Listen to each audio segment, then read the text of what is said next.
대대장이 비웃으며 으르렁거렸다. 그의 손가락은 군용 변전소의 차가운 철제 구조물에 단단히 묶인 어린 여군을 향해 있었다. 내비가 널 구할 수 있을 것 같아, 이년아. 박수와 이병은 입술을 깨물었다. 온몸은 무자비한 구타의 흔적으로 시퍼런 용투성이었다. 진실이 담긴 작은 USB를 준 손에 힘이 들어갔다. 대대장의 손짓에 부하나가 주전 차단기함으로 다가갔다. 그의 손이 육중한 레버 위에 얹혔다. 대대장의 목소리는 잔인한 희열로 가득 차 있었다. 10초 안에 너와 네가 가진 비밀은 모두 제 더미가 될 거다. 자, 세워봐. 그가 악마처럼 웃었다. 19, 8 소아는 두 눈을 질끈 감았다. 뜨거운 눈물 한 줄기가 멍든 뺨을 타고 흘러내렸다. 그녀의 입술에서 터져나온 절박한 속삭임 아버지. 바로 그 순간 칼날 같은 바람 소리를 가르고 등 뒤에서 얼음보다 차가운 목소리가 울려 퍼졌다. 거기까지 강원도철원 대양맹국의 허리를 가로지르는 비무장지대와 맞닿은 이 땅은 겨울의 문턱에서 유난히 더 스산하고 차가웠다. 검은색 지휘용 세단은 황량한 국도를 소리 없이 미끄러져 나아갔다.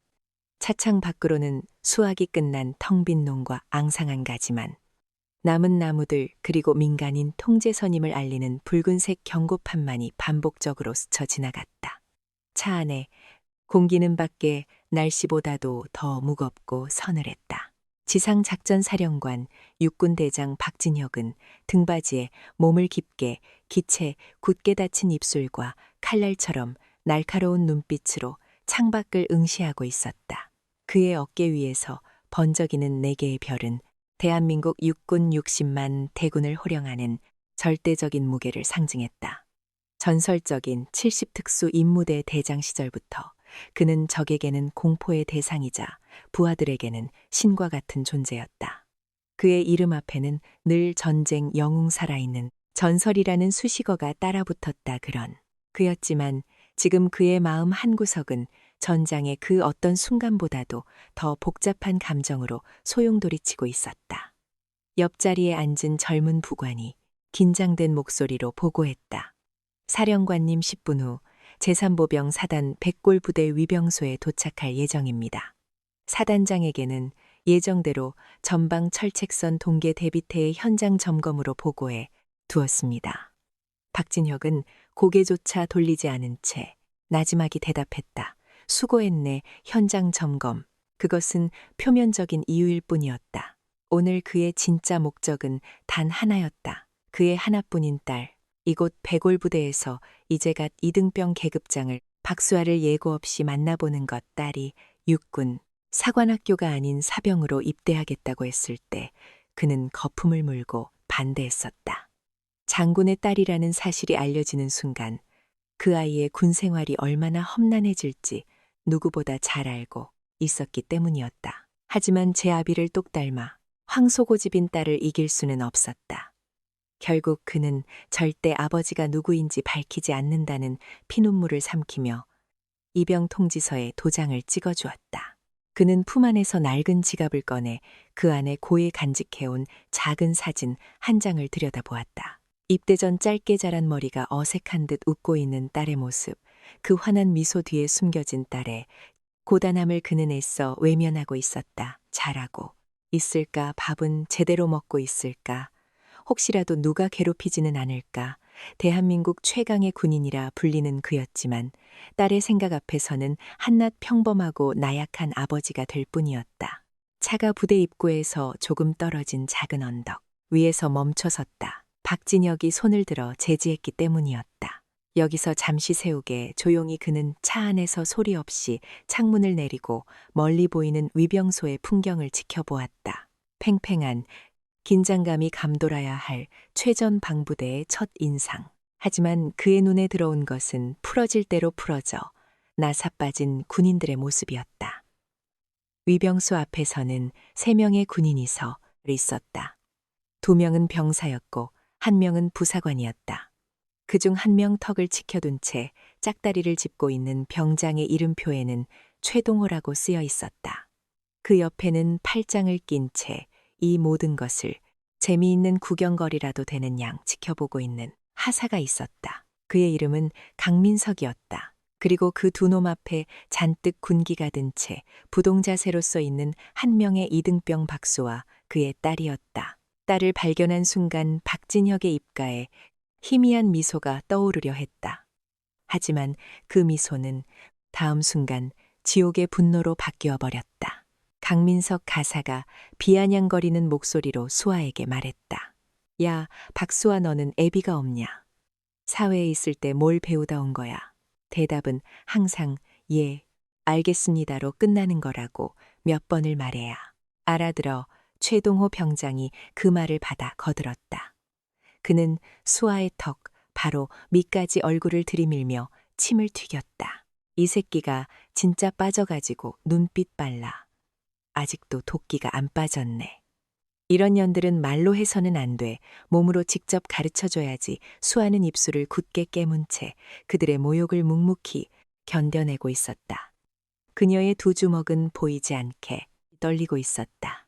그 모습을 보는 순간 박진혁의 온몸의 피가 거꾸로 솟는 것 같았다. 감히 내 딸에게 그는 당장이라도 차문을 박차고 뛰쳐나가 저버러지 같은 몸들의 목을 비틀어버리고 싶었다. 하지만 그는 참았다. 그는 지휘관이었다. 이성을 잃어서는 안 되었다. 그는 상황을 끝까지 지켜보기로 했다. 그리고 그것은 그의 인생 최악의 결정이 되었다. 최동호 병장은 수아의 그 꿋꿋한 눈빛이 마음에 들지 않았던 모양이다. 그는 갑자기 픽하고 웃더니 격렬이 가득한 목소리로 내뱉었다.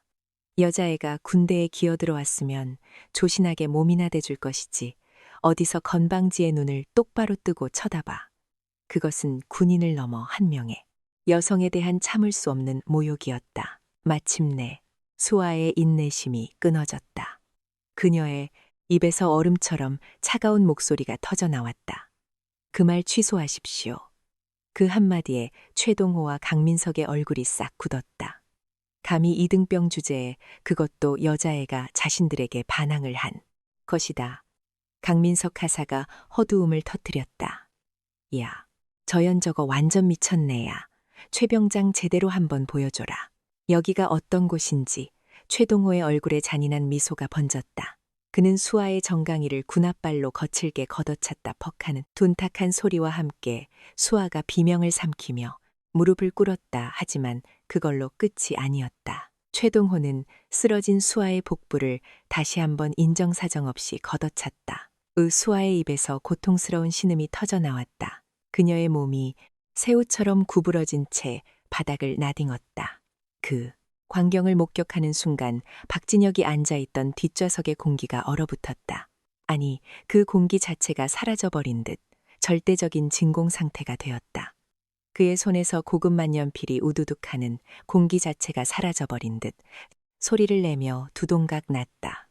그의 눈은 더 이상 인간의 눈이 아니었다. 그것은 자신의 새끼가 공격당하는 것을 목격한 최상위 포식자의 붉고 차가운 눈빛이었다. 옆자리의 부관은 공포에 질려 숨조차 제대로 쉬지 못했다. 그는 지금껏 단 한 번도 전설적인 지휘관의 이런 모습을 본 적이 없었다. 그것은 마치 폭발 직전에 핵폭탄과도 같은 모든 것을 파괴해 버릴 듯한 무시무시한 분노의 응축체였다. 박진혁의 입에서 지옥의 가장 깊은 곳에서 울려나오는 듯한 낮고 차가운 목소리가 흘러나왔다. 차세워. 부관은 그 목소리에 담긴 살기에 온몸이 마비되는 것 같았지만 본능적으로 운전병에게 소리쳤다. 차세워. 당장 차가 급정거하는 소리와 함께 박진혁은 차문을 열고 밖으로 나섰다. 칼날 같은 철원의 바람이 그의 뺨을 스쳤다. 그는 천천히 그러나 산맥이 움직이는 듯한 육중한 위압감을 풍기며 위소를 향해 걸어갔다. 강민석과 최동호는 여전히 쓰러진 수아를 보며 낄낄거리고 있었다. 그들은 자신들에게 다가오는 거대 죽음의 그림자를 전혀 눈치채지 못했다. 최동호는 바닥에 쓰러져 헐떡이는 수아의 머리채를 잡으려고 몸을 숙였다. 바로 그 순간 그들의 등두 뒤에서 그림자가 드리워졌다. 그들은 귀찮다는 듯 고개를 돌렸다. 웬 중년 남자가 그들을 향해 걸어오고 있었다. 비싼 옷차림이었지만 군인이 아닌 민간인이었다. 최동호가 짜증 섞인 목소리로 소리쳤다. 이 아저씨, 여긴 민간인 출입금지 구역이야. 어디서 허락도 없이 그의 말이 채 끝나기도 전에 뒤따라 부관이 거의 비명에 가까운 목소리로 외쳤다. 그 목소리는 공포와 경악으로 찢어질 듯했다. 이놈들 감히 누구 앞에서 함부로 짓거리는 것이냐. 저분이 바로 대한민국 지상작전 사령관 박진혁 대장님이시다. 그 말이 떨어지는 순간 위병소 주변에 모든 공기가 얼어붙었다. 최동호와 강민석의 얼굴에서 웃음기가 사라졌다. 그들의 눈이 믿을 수 없다는 듯 천천히 박진혁의 어깨가 향했다. 그리고 그들은 보았다. 차가운 겨울 햇살 아래 그들의 눈을 멀게 할 듯이 찬란하게 빛나고 있는 4개의 다이아몬드 별, 넷 대장이었다. 지상작전 사령관, 박진혁 대장, 그 단어들이 최동우 병장과 강민석, 하사의 귀가에 꽂히는 순간 세상의 모든 소음이 사라졌다. 철원의 칼바람 소리도 멀리서 들려오는 포성도, 심지어는 바닥에 쓰러져 고통스럽게 신음하는 박수와 이병의 소리마저도 아득하게 멀어졌다. 그들의 뇌는 그 단어들이 가진 가공할 무게를 감당하지 못하고 사고를 정지시켜버렸다. 시간과 공간이 뒤틀리는 듯한 감각. 그들의 눈에는 오직 눈앞에 서 있는 남자의 어깨에서 악몽처럼 빛나고 있는 4개의 별만이 보일 뿐이었다. 박진혁 대장은 아무 말도 하지 않았다. 그는 그저 얼음장보다도 차가운 눈으로 자신의 발치 앞에 벌레처럼 납작 엎드린 2 놈을 내려다볼 뿐이었다. 그의 침묵은 그 어떤 천둥 같은 호령보다도 더 무겁고 공포스러웠다. 그 침묵 속에는 한 인간이 평생을 바쳐 쌓아올린 군인으로서의 명예와 새끼를 잃을 뻔한 아비의 원초적인 분노가 함께 뒤엉켜 있었다. 그 무게에 짓눌린 최동호와 강민석은 숨조차 제대로 쉴 수 없었다. 온몸에 피가 빠져나가고 그 자리를 순수한 공포가 채우는 듯한 끔찍한 감각. 최동호의 다리가 사시나무처럼 떨리기 시작했다. 그의 뇌리에 자신이 불과 몇 분 전에 저질렀던 만행들이 스쳐지 갔다. 애비도 없는 년 몸이나 대줄 것이지. 그리고 딸의 복부를 무자비하게 거어찼던 그 순간까지 그는 자신이 무슨 짓을 저질렀는지, 그리고 자신이 걷어찬 저 비참한 이등병이 바로 눈앞에 서 있는 저 괴물의 하나뿐인 피부치라는 사실을 깨닫는 순간 그의 동공이 극도로 확장되었다.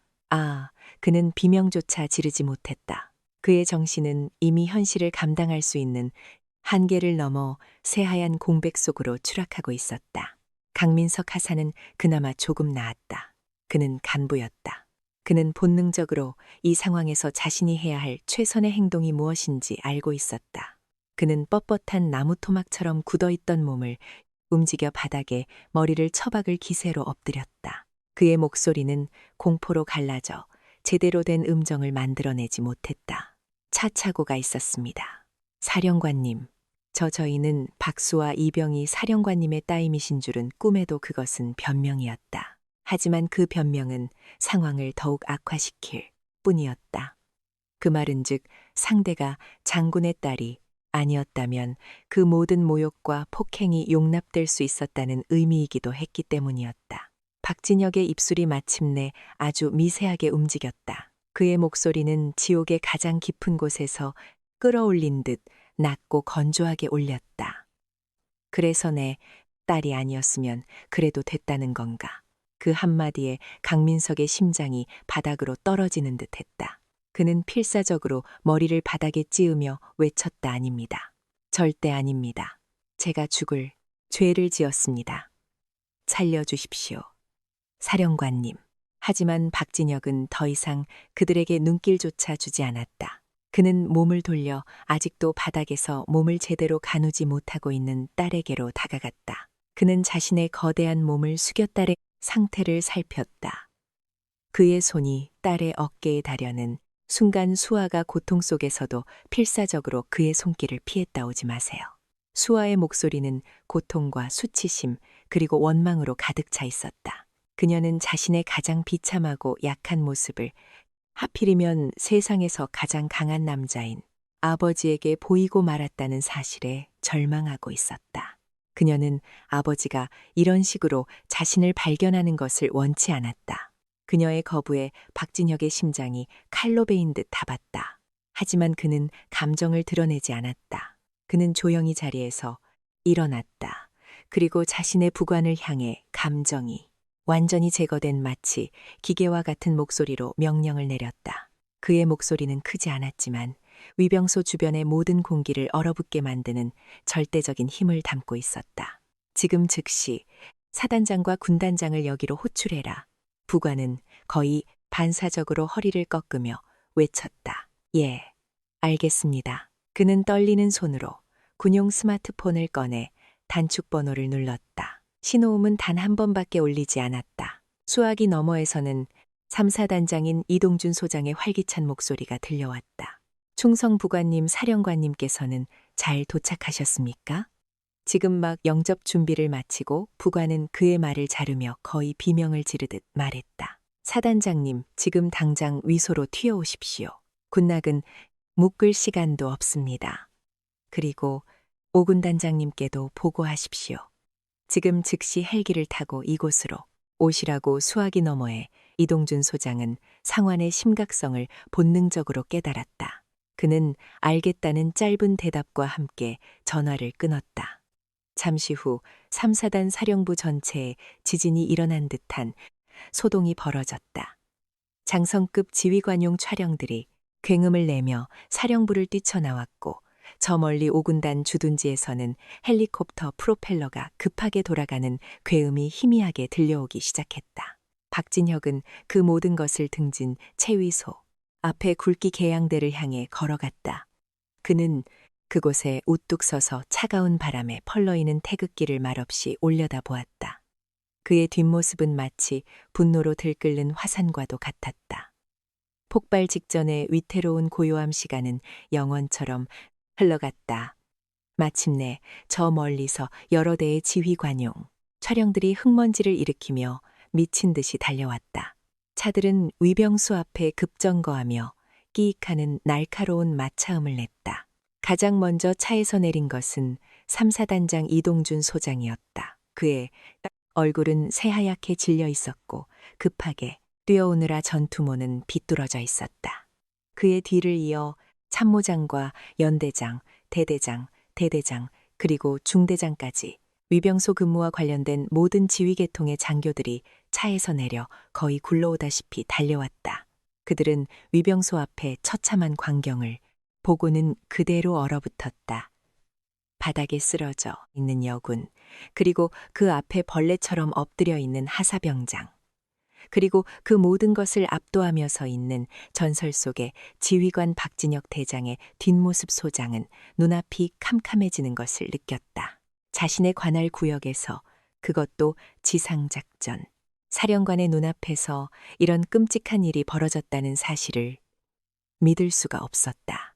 그가 뭐라고 입을 열기도 전에 하늘을 찢는 듯한 괴음과 함께 군단 지휘용 헬리가 위병소 상공에 나타났다. 헬기는 강력한 하강풍을 일으키며 근처 공터에 착륙했고 문이 열리기가 무섭게 5군 단장 김태환 중장이 뛰어내렸다. 별 3개의 무게를 가진 그 역시 박진혁 대장 앞에서는 한낱 하급 지휘관에 불과했다. 마침내 이 사건과 관련된 모든 지휘관들이 박진혁의 앞에 모였다. 중장, 소장, 대령, 중령, 대위 하늘의 별들이 모두 으로 내려온 듯한 광경이었다. 그들은 모두 약속이라도 한 듯 박진혁의 뒷모습에서 죄인처럼 고개를 숙인 채 서 있었다. 감히 먼저 말을 걸 엄두조차 내지 못했다. 마침내 박진혁이 천천히 몸을 돌렸다. 그의 눈빛과 마주친 순간 김태환 중장과 이동준 소장은 자신들도 모르게 몸을 움찔했다. 그것은 인간의 눈빛이 아니었다. 모든 감정이 사라진 오직 차가운 분노와 살기만 남은 야수의 눈빛이었다. 박진혁의 목소리가 울려 퍼졌다. 김태환 중장, 예 사령관님. 김태환 중장이 허리를 90도로 꺾으며 외쳤다. 이동준 소장, 예 사령관님. 이동준 소장의 목소리는 거의 울먹임에 가까웠다. 박진혁은 바닥에 쓰러져 있는 자신의 딸을 손가락으로 가리쳤다. 저 아이가 누군지 아는가 뭐? 몰랐습니다. 정말 몰랐습니다. 사령관님 이동준 소장이 필사적으로 변명했다. 박진혁은 그의 변명을 들은 채도하지 않았다. 상관없다. 내 딸이든 아니든이 나라의 아들이든 딸이든 군복을 입은 대한민국 군인이 그것도 최전방을 지키는 부대의 위병소에서 저런 버러지 같은 놈들에게 짓밟히고 있었다. 그런데 너희들은 지휘관이라는 너희들은 지금까지 눈뜬 장님처럼 뭘 하고 있었나? 그의 목소리는 조용했지만 그 자리에 있는 모든 지휘관들의 심장을 꿰뚫는 비수와도 같았다. 아무도 대답하지 못했다. 박진혁은 다시 바닥에 엎드려 있는 최동호와 강민석을 가리쳤다. 저 두 놈의 직속 상관 전부 앞으로 나와 중대장과 소대장이 사색이 된 얼굴로 앞으로 나섰다. 그들의 다리는 통제, 불능 상태로 떨리고 있었다. 박진혁의 명령은 짧고 단호했다. 저 두 놈, 그리고 저 두 놈의 직속 상관인 너희들까지 지금 이 시간부로 전원보직 해임한다. 보직 해임, 그것은 군인에게 내려줄 수 있는 가장 치욕스러운 징계 중 하나였다. 그리고 저 두 벌어지는 군형법이 정한 가장 무거운 처벌을 받게 될 거다. 내가 직접 그렇게 만들겠다. 그는 마지막으로 김태환 군단장과 이동준 사단장을 번갈아 보았다. 지금부터 3사단 전체에 대한 무기한 특별 전투, 준비 태세 검열을 실시한다. 단장과 부단장은 내가 직접 맡겠다. 내가 만족할 때까지 너희들은 단 하루도 잠잘 생각하지 마라. 그의 선언은 사형 선고와도 같았다. 3사단 전체가 통째로 뒤집어지게 생긴 것이다. 이해 있는 사람 있나? 아무도 없었다. 아니, 감히 있을 수가 없었다. 박진혁은 모든 명령을 내린 후 부관에게 다가가 마지막으로 말했다. 의무 헬기를 불러라. 내 딸을 수도 경원으로 이송한다. 그리고 내가 이 지옥을 전부 정리할 때까지 그 누구도 내 딸과 접촉하지 못하게 해라. 이것은 아버지로서의 내 마지막 명령이다. 그의 목소리 끝이 아주 미세하게 떨리고 있었다. 그것은 그가 오늘 처음으로 보인 인간적인 감정의 편린이었다. 거대한 태풍이 모든 것을 집어삼키기 시작했다. 그리고 그 태풍의 눈 한가운데에는 딸을 잃을 뻔한 한 마리 성난 호랑이가 서 있었다. 박진혁 대장의 마지막 명령이 떨어지는 순간 제3보병 사단 위병 소합 공기는 완전히 다른 차원의 것으로 변해버렸다. 이전까지가 폭풍전의 긴장강이었다면 지금부터는 모든 것을 파괴하고 집어삼키는 진짜 태풍의 시작이었다. 그의 말 한마디 한마디는 단순한 명령이 아니었다. 그것은 군의 지휘체계 자체를 뒤흔드는 거대한 지각변동의 서막이었다. 가장 먼저 움직인 것은 대장의 부관이었다. 그는 지휘관이 내린 모든 명령을 단 하나의 오차도 없이 수행하기 위해 기계처럼 움직였다. 그의 손간에 지휘 통제실 연결이라는 단축 번호를 누르자마자 대한민국군의 모든 신경망이 집중된 지상작전 사령부에 거대한 스크린에 비상이 걸렸다. 현 시간부로 지상작전 사령관, 직관 명령을 하달한다. 제3보병사단 전 부대는 즉시 진돗개 하나에 준하는 최고 수준의 비상경계 태세에 돌입한다. 모든 장병의 휴가 외박 외출을 전면 통제하고 전 지휘관은 즉시 지휘소로 복귀하여 명령을 대기하라. 또한 육군본부 감찰실과 헌병감실에 명령한다. 사령관 직속의 특별전투준비태 검열단을 즉시 구성하여 일시간 내로 3사단으로 출동 준비를 완료하라. 부관의 목소리는 위성통신망을 타고 대한민국 전역의 육군 부대로 번개처럼 퍼져나갔다. 평화롭던 주말 오후 일관을 마치고 휴식을 취하던 수많은 부대들이 순식간에 비명과 고함 그리고 군화 소리로 가득 찼다. 지상작전 사령관 직권 명령, 그것은 전쟁 발발 직전에 나들을 수 있는 감히 그 누구도 거역할 수 없는 절대적인 무게를 가진 명령이었다. 수많은 장교와 병사들은 무슨 일이 일어났는지 전혀 알지 못한 채 본능적으로 전투복을 꿰어입고 무기고로 달려갔다. 대한민국 육군이라는 거대한 기계가 박진혁이라는 단 한 사람의 의지에 따라 일사불란하게 움직이기 시작한 것이다. 위병소 현장은 그야말로 아비교환이었다. 거기 넣어 당장 의무병 불러와 들 것 준비하고 헬기 착륙 지점 확보해 통신병 사단사령부 전체의 비상을 발령해 모든 참모들 5분 내로 연병장에 집합하라고 전해 이동준 사단장은 역시 나간 사람처럼 허공을 보다가 정신을 차린 듯 미친 사람처럼 소리를 지르며 뛰어다녔다. 그의 얼굴에는 공포와 절망, 그리고 어떻게든 이 상황을 수습해야 한다는 처절함이 뒤섞여 있었다. 김태환 궁단장 역시 자신의 참모들에게 쉴 새 없이 무언가를 지시하고 있었다. 하지만 그들의 모든 노력은 부질없었다. 이 태풍의 통제권은 더 이상 그들에게 있지 않았다. 가장 먼저 심판의 칼날을 맞은 것은 이 모든 비극의 원흉들이었다. 박진혁은 보직 해임된 중대장과 이 사태의 직접적인 책임자인 대대장을 자신의 앞으로 호출했다. 문제의 대대장 윤상철 중령은 뒤늦게 보고를 받고 달려왔다. 그는 아직 상황 파악이 제대로 되지 않은 듯 어리둥절한 표정으로 주위를 돌아보고 있었다. 충성 대대장 중령 윤상철 부르셨으니까 박진혁은 그를 머리부터 발끝까지 뜯어보는 듯한 시선으로 천천히 훑었다. 기름기가 흐르는 얼굴 조금 풀어준 듯한 복장, 그리고 상황의 심각성을 전혀 인지하지 못하는 저안이란 눈빛. 박진혁은 저런 자가 최전방부대의 지휘관이 될 수 있었는지 한심하기 짝이 없었다. 자네 부대에서 자네가 지휘하는 병사들 사이에서 이런 끔찍한 폭행과 가혹행위가 일상적으로 벌어지고 있었나.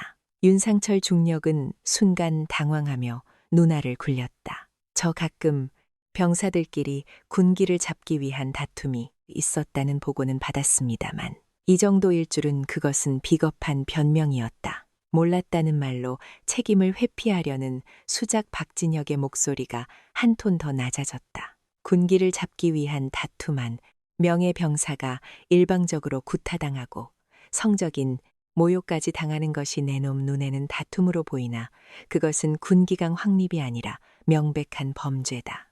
너는 지휘관으로서 그 범죄를 인지하고도 묵살했다. 너는 군인이 아니라 범죄의 공범일 뿐이야. 윤상철 중령의 얼굴이 새하얗게 질렸다. 사사령관님, 오해십니다.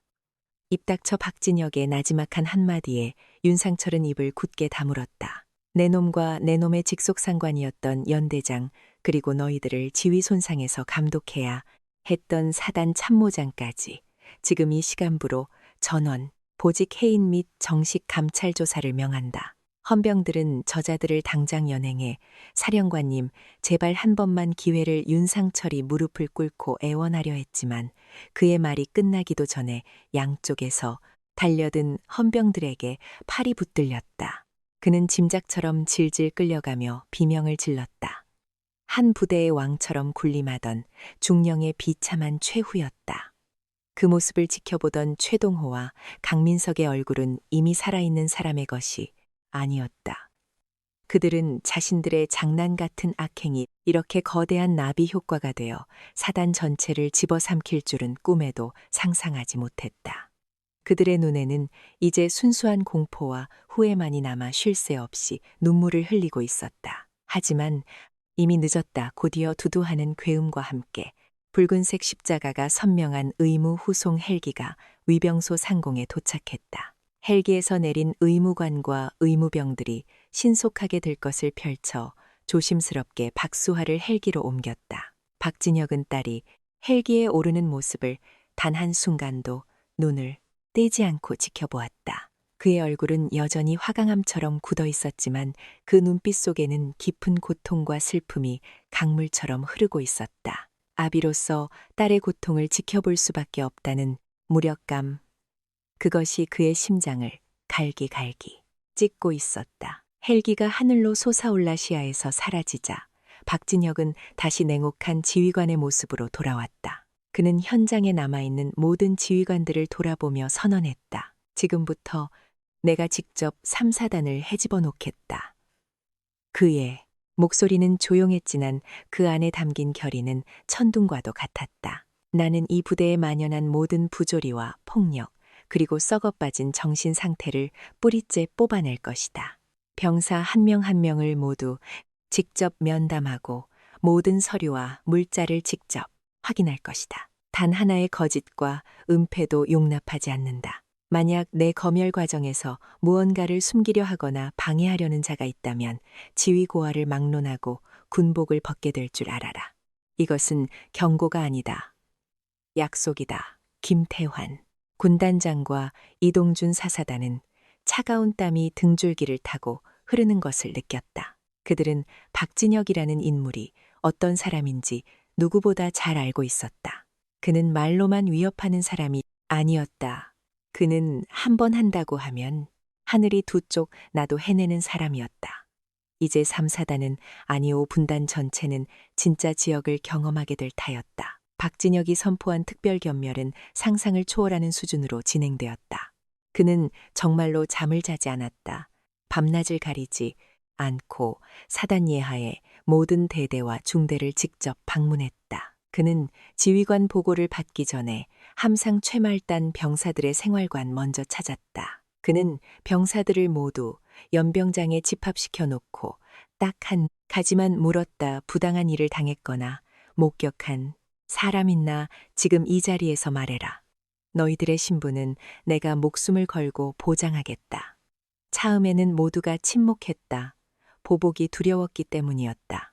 하지만 박진혁의 진심 어린 눈빛과 그가 보여준 압도적인 행동력 앞에서 병사들은 조금씩 입을 열기 시작했다. 한 명의 용기 있는 고백이 나오자 그동안 억눌려왔던 수많은 증언들이 복물처럼 터져나왔다. 폭언과 욕설, 구타, 심지어는 금품 갈취까지 썩어 문드러진 환부는 생각보다 훨씬 더 깊고 심각했다. 박진혁은 모든 증언을 직접 기록하고 즉시 헌병대를 투입해 가해자들을 체포했다. 며칠 만에 수십 년의 병사와 부사관들이 줄줄이 영창으로 끌려갔다. 부대는 발칵 뒤집혔다.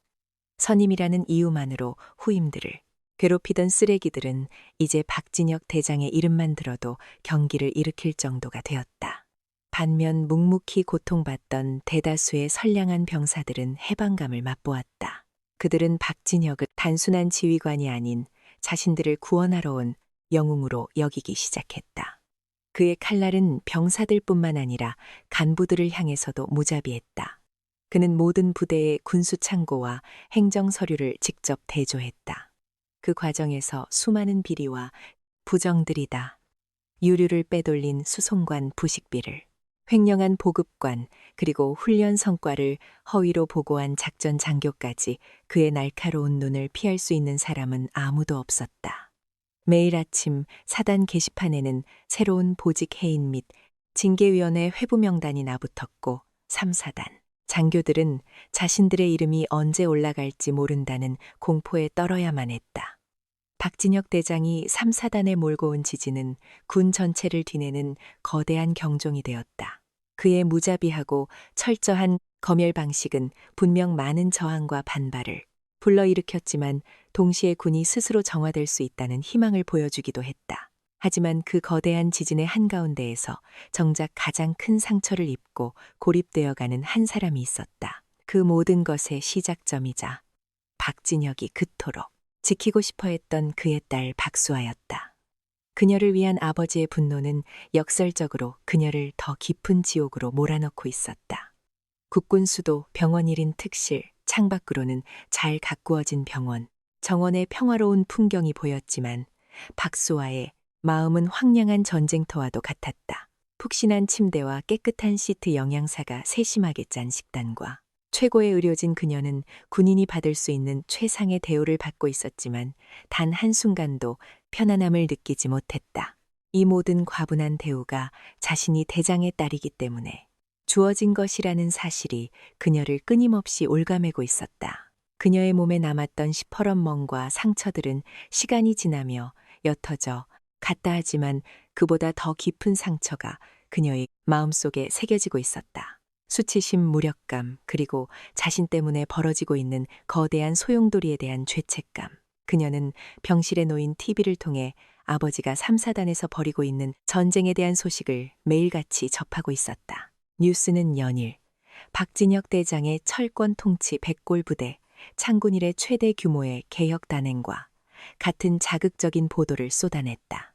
아버지는 부패를 척결하는 영웅으로 칭송받고 있었다. 하지만 수아의 눈에는 그 모든 것이 자신이라는 문세 때문에 벌어진 끔찍한 비극으로 보일 뿐이었다. 그녀는 병실에 놓인 티베를 통해 아버지가 삼사사단에서 벌이고 있는 전정에 대한 소식을 매일같이 접하고 있었다. 뉴스는 연일 박진혁 대장의 철권 통치, 백골부대, 창군일의 최대 규모의 개혁 단행과 같은 자극적인 보도를 쏟아냈다. 아버지는 부패를 척결하는 영웅으로 칭송받고 있었다. 하지만 수아의 눈에는 그 모든 것이 자신이라는 문제 때문에 벌라진 끔찍한 비극으로 보일 뿐이었다.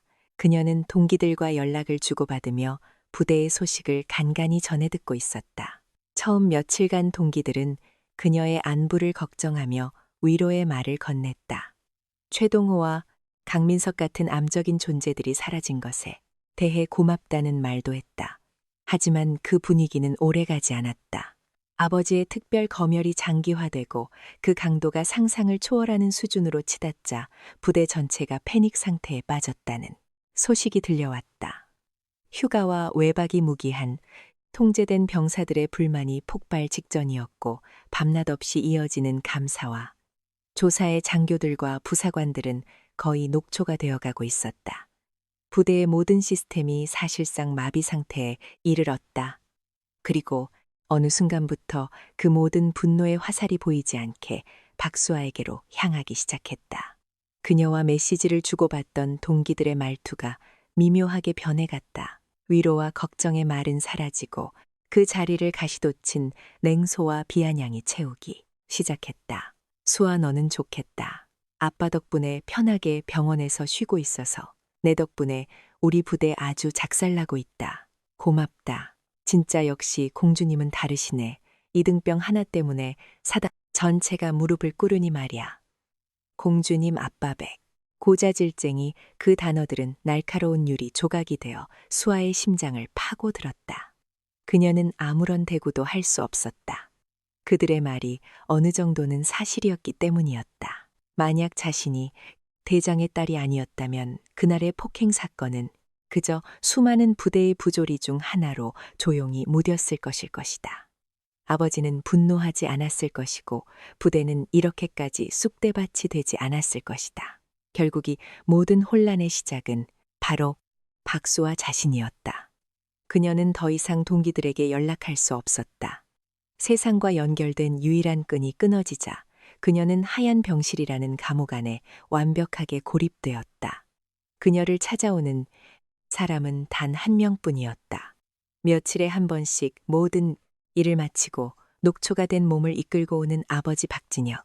그는 올 때마다 딸이 좋아하던 과일과 간식을 사들고 왔지만 두 사람 사이에는 언제나 어색하고 무거운 침묵만이 흘렀다. 박진혁은 딸을 어떻게 위로해야 할지 몰랐다. 그는 평생을 군인으로 살았다. 명령하고 돌격하고 적을 섬멸하는 데에는 익숙했지만 상처 입은 딸의 마음을 얼루만져주는 방법은 배운 적이 없었다. 그는 그저 딸의 상태를 묻고 의사에게 치료 경과를 보고받는 것이 자신이 할 수 있는 최선이라고 생각했다. 몸은 좀 어떠냐? 의사 말로는 곧 퇴원해도 좋다고 하더구나. 네, 괜찮아요. 부대는 걱정하지 마라. 내가 전부 다 깨끗하게 정리하고 있다. 다시는 너 같은 피해자가 나오지 않도록 아주 뿌리를 뽑아버릴 테니 아버지가 정리라는 말을 할 때마다 수아의 가슴에는 돌덩이가 내려왔는 듯했다. 그녀에게 그 말은 너 때문에 더 많은 사람들의 고통받고 있다는 말처럼 들렸다. 그녀는 아버지를 원망하고 싶지 않았다. 아버지가 자신을 얼마나 사랑하는지, 자신을 위해 얼마나 애쓰고 있는지 누구보다 잘 알고 있었다. 하지만 동시에 그녀는 아버지의 그 방식이 너무나도 원망스러웠다.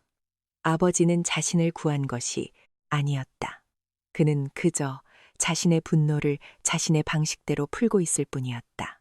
그는 딸의 상처를 들여다보는 대신 자신이 휘두를 수 있는 가장 큰 망치를 들고 와서 모든 것을 부숴 버리고 있었다.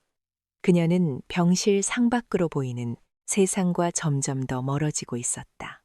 자신 때문에 아버지는 군 전체를 적으로 돌리고 있었고 동료들은 자신에게 등을 돌렸다. 그녀는 피해자였지만 어느새 모두에게 가해자가 되어 있었다. 이 끔찍한 역설 속에서 그녀의 영혼은 서서히 병들어가고 있었다. 어느 날 이동준 소장이 개인 자격으로 그녀의 병문안을 왔다. 그는 박진혁 대장이 자리를 비운 틈을 타 몰래 그녀를 찾아온 것이었다. 그의 얼굴은 며칠 사이에 10년은 늙어버린 것처럼 수척해져 있었다. 그는 수아에게 깊이 고개를 숙였다. 미안하다. 내가 지휘관으로서 내 부대에서 벌어진 일을 제대로 살피지 못했다. 이 모든 것은 나의 불찰이다. 진심으로 사과한다. 그의 진심 어린 사과의 수아는 오히려 더 큰 죄책감을 느꼈다. 그는 씁쓸한 미소를 지으며 말을 이었다 하지만 수아 양아니 박이병, 자네 아버님께 사령관님께 조금만 속도를 늦춰 달라고 말해줄 수는 없겠나. 나 또한 이번 기회에 부대의 모든 부조리를 뿌리 뽑고 싶네. 하지만 지금 사령관님의 방식은 마치 태풍과도 같아서 썩은 나무뿐만 아니라 이제 막 자라나는 어린 싹들까지 모조리 뽑아버리고 있네.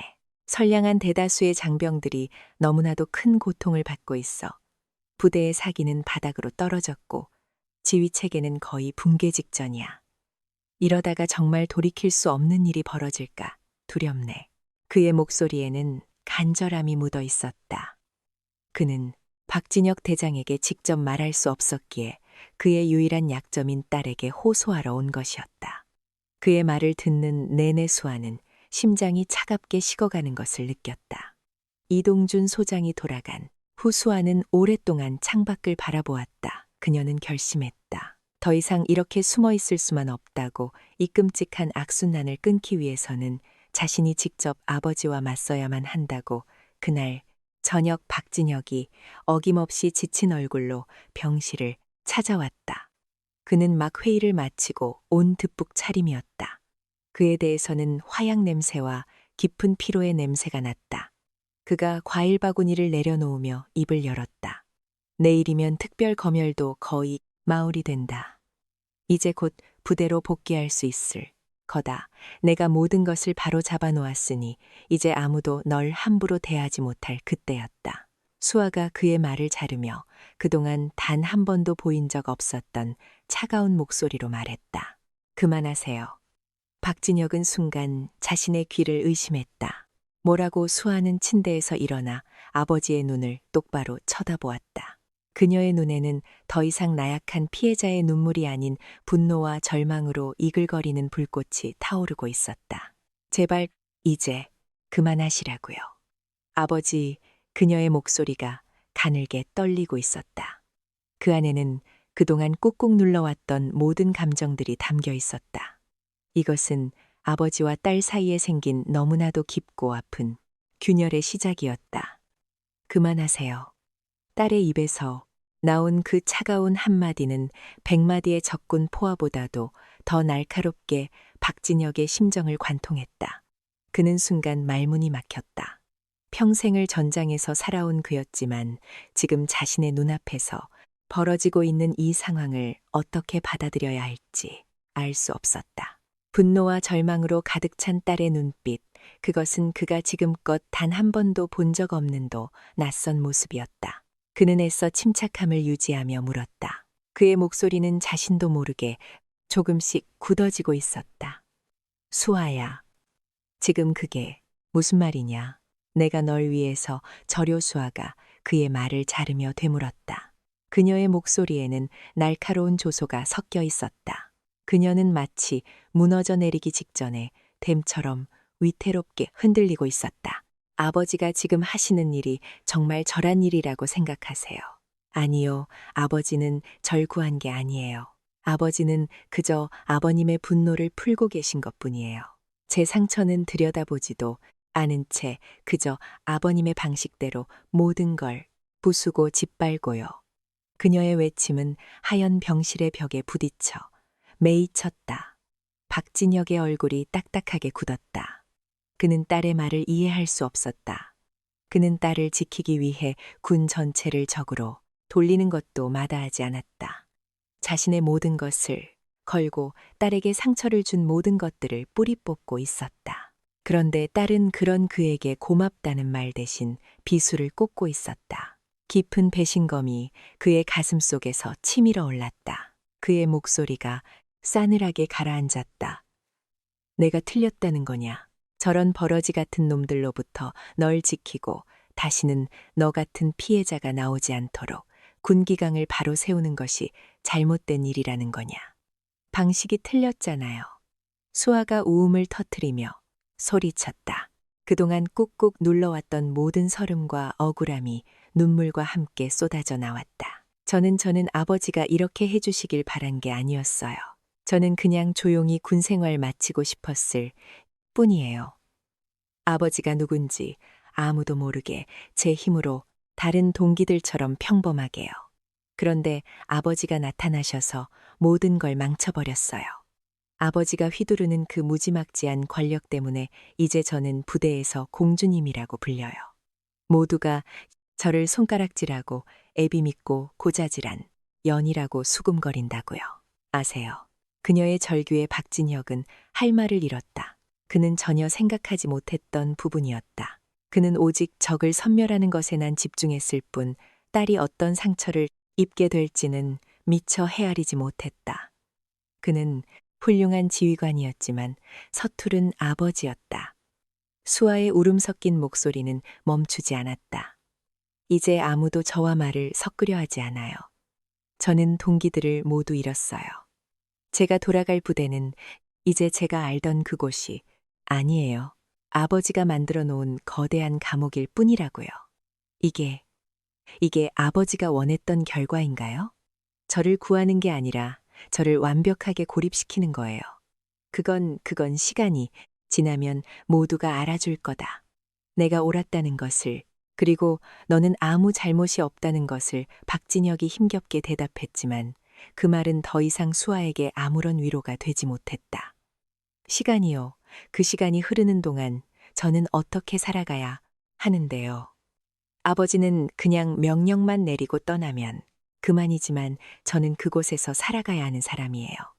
다른 병사들의 따가운 시선과 끝없는 수군거림 속에서 어떻게 제가 버틸 수 있을 거라고 생각하세요. 그녀의 절규에 박진혁은 할 말을 잃었다.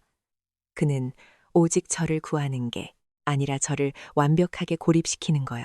그건 시간이 지나면 모두가 알아줄 거다.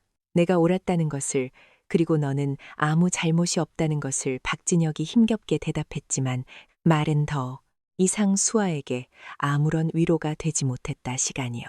그 시간이 흐르는 동안 저는 어떻게 살아가야 하는데요. 아버지는 그냥 명령만 내리고 떠나면 그만이지만 저는 그곳에서 살아가야 하는 사람이에요. 다른 병사들의 따가운 시선과 끝없는 수군거림 속에서 어떻게 제가 버틸 수 있을 거라고 생각하세요.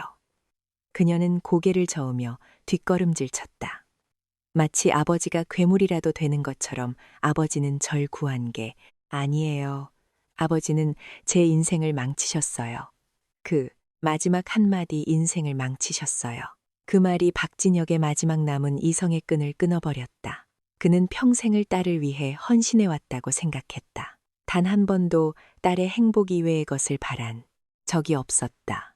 그런데 그런 딸이 자신의 인생을 망쳤다고 말했다.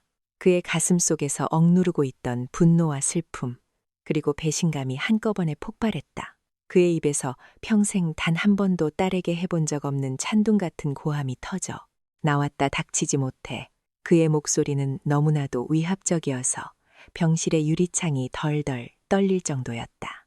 수아는 공포에 질려 그 자리에 얼어붙었다. 그녀의 눈앞에 서 있는 것은 더 이상 아버지가 아니었다.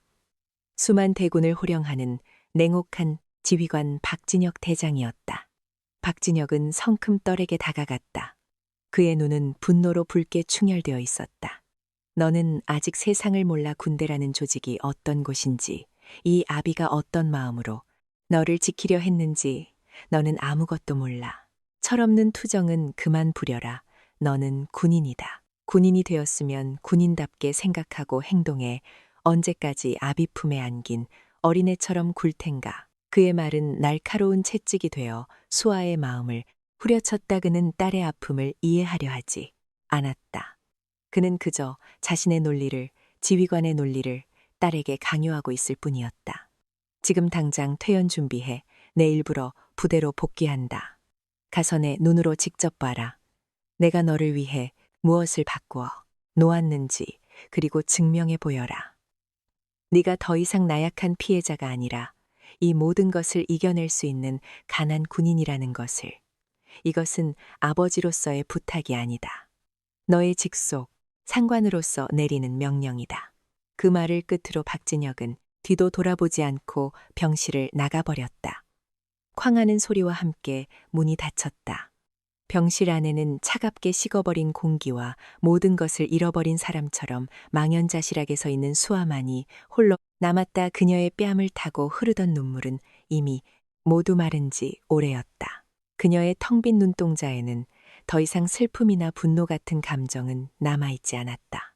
오직 깊이를 알 수 없는 절망과 아버지에 대한, 그리고 세상 전체에 대한 차가운 원망만이 자리 잡고 있었다. 그날 이후 아버지와 딸은 다시는 서로를 찾지 않았다.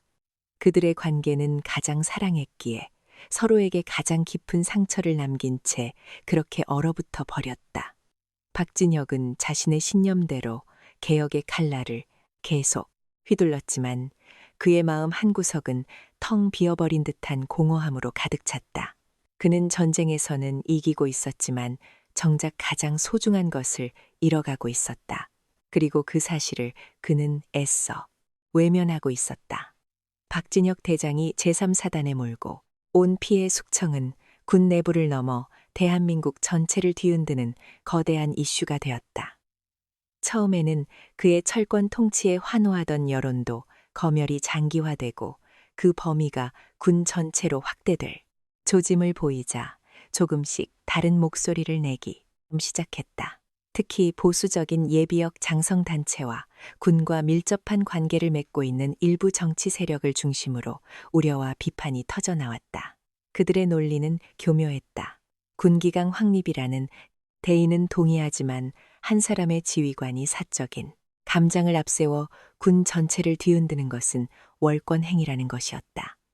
북의 위협이 상존하는 상황에서 과도한 내부청은 군의 전투력을 약화시키고 군심을 위반시킬 뿐이라는 주장도 힘을 얻었다. 그 배후에는 이번 사태로 직간접적인 타격을 입은 수많은 세력들의 조직적인 반격이 도사리고 있었다.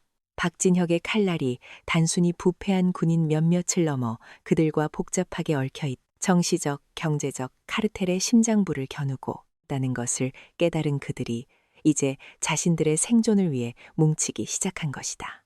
적들의 반격은 언론을 통해 시작되었다. 어느 날 아침 보수 성향의 한 유력 일간지에 날카로운 제목의 칼럼이 실렸다. 영웅인가? 독재자인가? 박진혁. 대장의 위험한 폭주 칼럼은 박진혁의 과거, 영웅적인 행적을 인정하면서도 현재 그가 보여주고 있는 모습은 정의 구현이 아닌 사적 보복에 가깝다고 신랄하게 비판했다. 특히 딸의 문제를 해결하기 위해 군 전체를 볼모로 잡았다는 점을 집중적으로 부각했다. 교묘하게 사실과 거짓을 뒤섞은 칼럼은 박진혁을 대의를 위해 자신을 희생하는 영웅에서 자신의 가족을 위해 군을 사화하는 위험한 인물로 둔갑시키고 있었다. 이 칼럼을 시작으로 약속이라도 한 듯이 비슷한 논조의 기사들이 여러 매체를 통해 쏟아져 나왔다. 익명의 군 관계자를 인용한 인터뷰에서는 박진혁의 독선적인 지휘 스타일과 과도한 개혁 드라이브 때문에 야전 지휘관들의 불만이 긁게 달했다는 내용이 흘러나왔다. 그의 개혁은 군을 위한 것이 아니라 자신의 권력을 강화하기 위한 수단이라는 음모론까지 제기되었다. 여론은 서서히 흔들리기 시작했다. 박진혁을 영웅으로 칭송하던 목소리는 줄어들고 그의 행보에 의문을 제기하는 목소리가 점점 커져갔다. 이 모든 것을 지켜보는 박진혁의 마음은 착잡했다. 그는 오직 군을 바로 세우겠다는 신념 하나로 달려왔지만 세상은 그의 진심을 너무나도 쉽게 왜곡하고 있었다.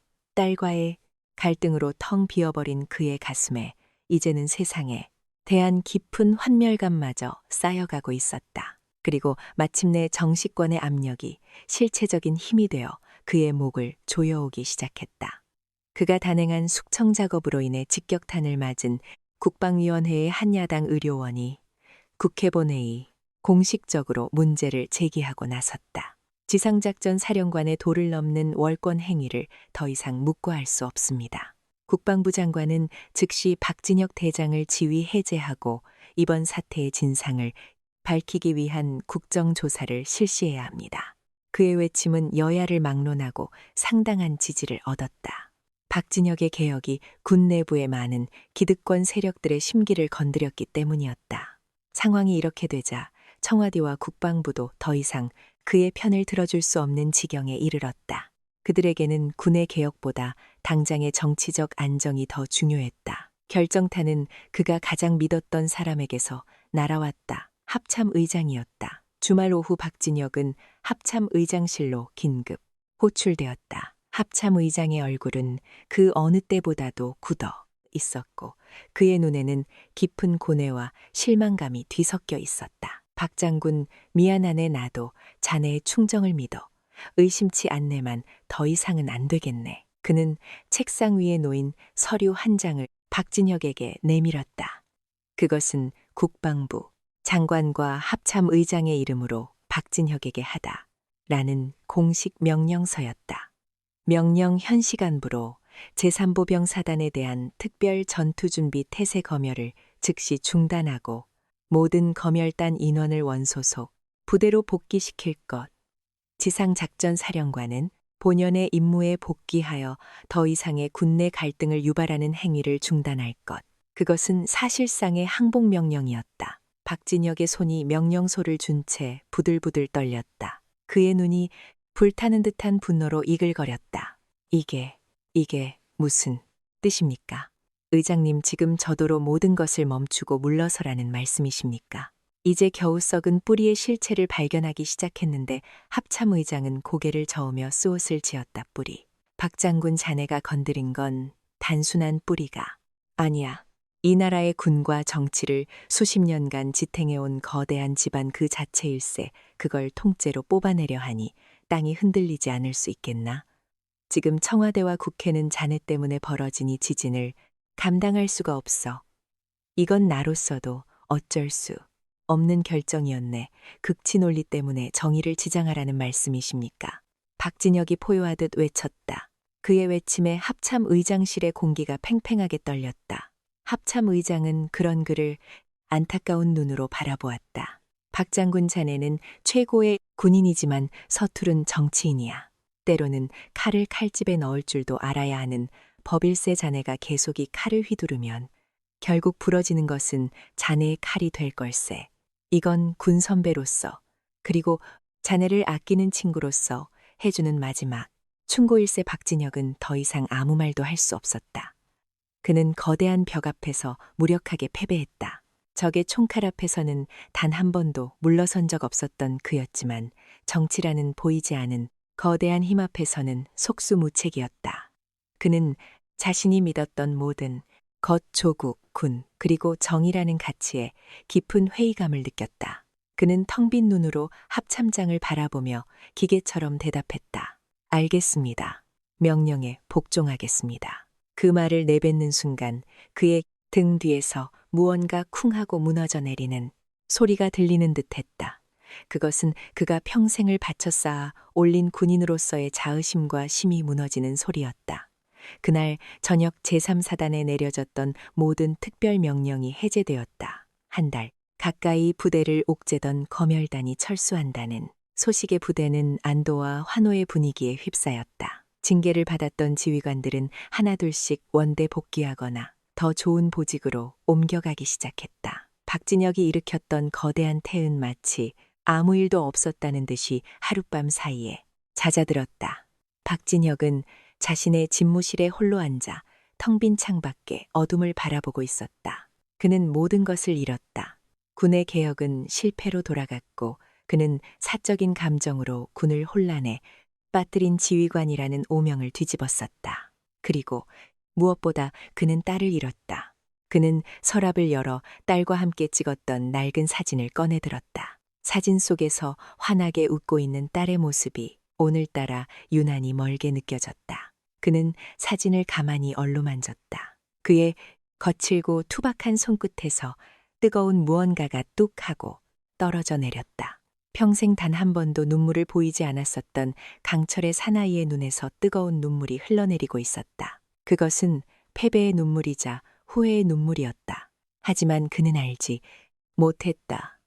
그가 실패했다고 생각한 바로 그 순간, 그가 지키지 못했다고 자책했던 그의 딸이 아버지가 시작했더니 전쟁을 끝내기 위해 홀로 일어서고 있었다는 사실을 진정한 반격은 이제부터 시작이었다.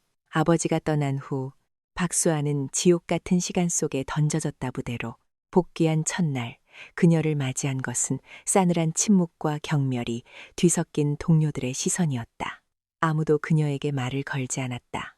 그녀는 투명인간 취급을 당했고 식당에서도 생활관에서도 훈련장에서도 철저히 혼자였다. 그녀가 지나갈 때마다 등 뒤에서는 공주님 납신다. 전연 때문에 우리가 개고생했지 하는 비수 같은 수군거림이 들려왔다. 아버지가 일으켰던 태풍은 모든 것을 원점으로 되돌려 놓았다. 고직 해임되었던 대대장 윤상철. 중령은 보란듯이 부대로 복귀했고 다른 징계자들 역시 아무 일 없었다는 듯 원래의 자리로 돌아왔다. 그들은 이전보다 더욱 교묘하고 은밀하게 자신들에게 반기를 들었던 병사들을 괴롭히기 시작했다. 그리고 그 모든 보복의 중심에는 박수아가 있었다. 그녀는 본보기가 되었다. 누구든 감히 지휘관에게 밉보이면 어떻게 되는지를 보여주는 살아있는 증거 수화는 하루하루를 버텨내는 것이 고통이었다. 아버지에 대한 원막은 시간이 갈수록 깊어졌다. 아버지는 자신을 구한 것이 아니라 더 깊은 나락으로 밀어놓고 떠나버린 것이었다. 하지만 그 원망의 이면에는 자신 때문에 아버지가 몰락했다는 죄책감이 무겁게 자리 잡고 있었다. 아버지가 군 전체로부터 비난받 결국 모든 것을 멈춰야만 했다는 뉴스를 접했을 때 그녀는 가슴이 찢어지는 듯한 아픔을 느꼈다. 결국 자신은 아버지에게 짐만 되어버린 쓸모없는 딸일 뿐이었다. 절망의 가장 깊은 바닥에서 인간은 때로 가장 강한 힘에 발휘하는 법이다. 어느 날 밤 모두가 잠든 생활관에서 홀로 잠 못 이루고 뒤척이던 수아의 머릿속에 문득 하나의 의문이 스쳐 지나갔다.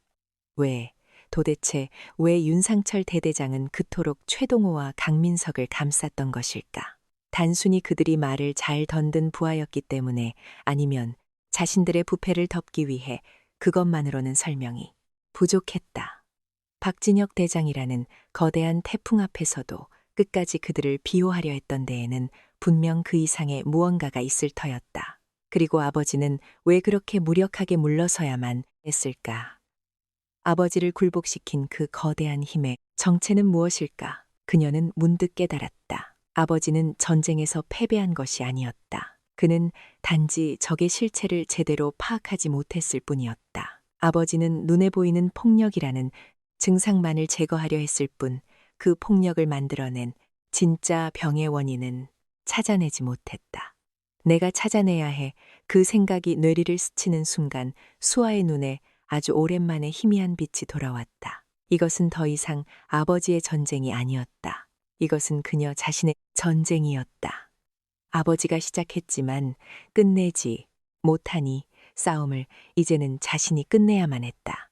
무력한 피해자로서가 아니라 진실을 밝히려는 한 명의 군인으로서 그녀는 아버지에게 보여주고 싶었다.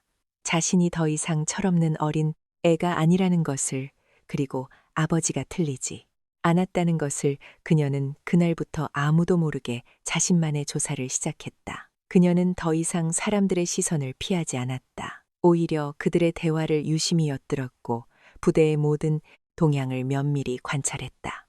그녀는 자신의 존재를 무기 삼았다. 모두가 그녀를 대장의 딸이라 여기며 경계하고 무시했기에 오히려 그녀는 그들의 감시망 밖에서 자유롭게 움직일 수 있었다.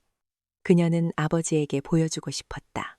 자신이 더 이상 철없는 어린애가 아니라는 것을, 그리고 아버지가 틀리지 않았다는 것을 그녀는 먼저 자신과 비슷한 피해를 입었던 다른 병사들을 은밀히 접촉했다. 처음에는 모두가 입을 닫았지만 그녀의 진심 어머린 설득과 이대로는 아무것도 바뀌지 않는다는 절박한 호소에 조금씩 마음을 열기 시작했다. 그들의 증언을 통해 그녀는 최동호와 강민석이 단순한 불량 군인이 아니라 부대에서 조직적으로 활동하는 무언가의 핵심이었다는 사실을 어렴풋이 짐작하게 되었다. 결정적인 단서는 의외의 곳에서 나왔다 한.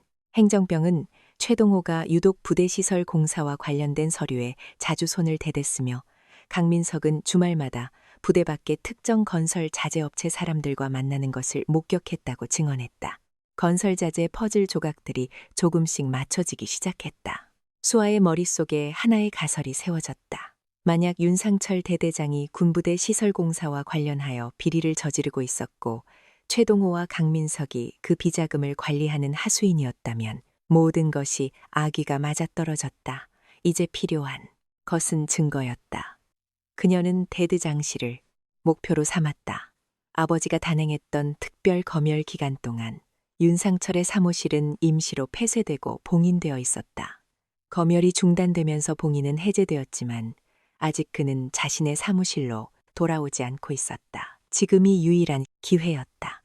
어느 평일 오후 부대원 대부분이 대규모 전술훈련으로 연병장을 비운 틈을 타수하는 조심스럽게 본관 건물로 잠입했다. 심장이 미친 듯이 뛰었지만 그녀의 발걸음은 망설임이 없었다. 그녀는 행정병으로 근무했던 경험을 살려 감시 카메라의 사각지대를 이용해 대대장실 앞에 도착했다. 문은 굳게 잠겨 있었다. 그녀는 주머니에서 미리 준비해온 얇은 철사와 클립을 꺼냈다. 어렸을 때 장난처럼 아버지에게서 배웠던 잠을 쇠다 기술이었다. 그때는 그저 재미있는 놀이였지만 지금은 그녀의 운명을 가를 유일한 열쇠가 되었다. 딸깍 몇 번의 시도 끝에 마침내 자물쇠가 풀리는 경쾌한 소리가 들렸다. 그녀는 조심스럽게 문을 열고 안으로 들어갔다. 대대장실라는 먼지가 자욱하고 어두웠다. 그녀는 시간을 지체할 수 없었다. 그녀의 직감은 책상이나 캐비닛 같은 뻔한 곳이 아닌 가장 예상치 못한 곳을 가리키고 있었다.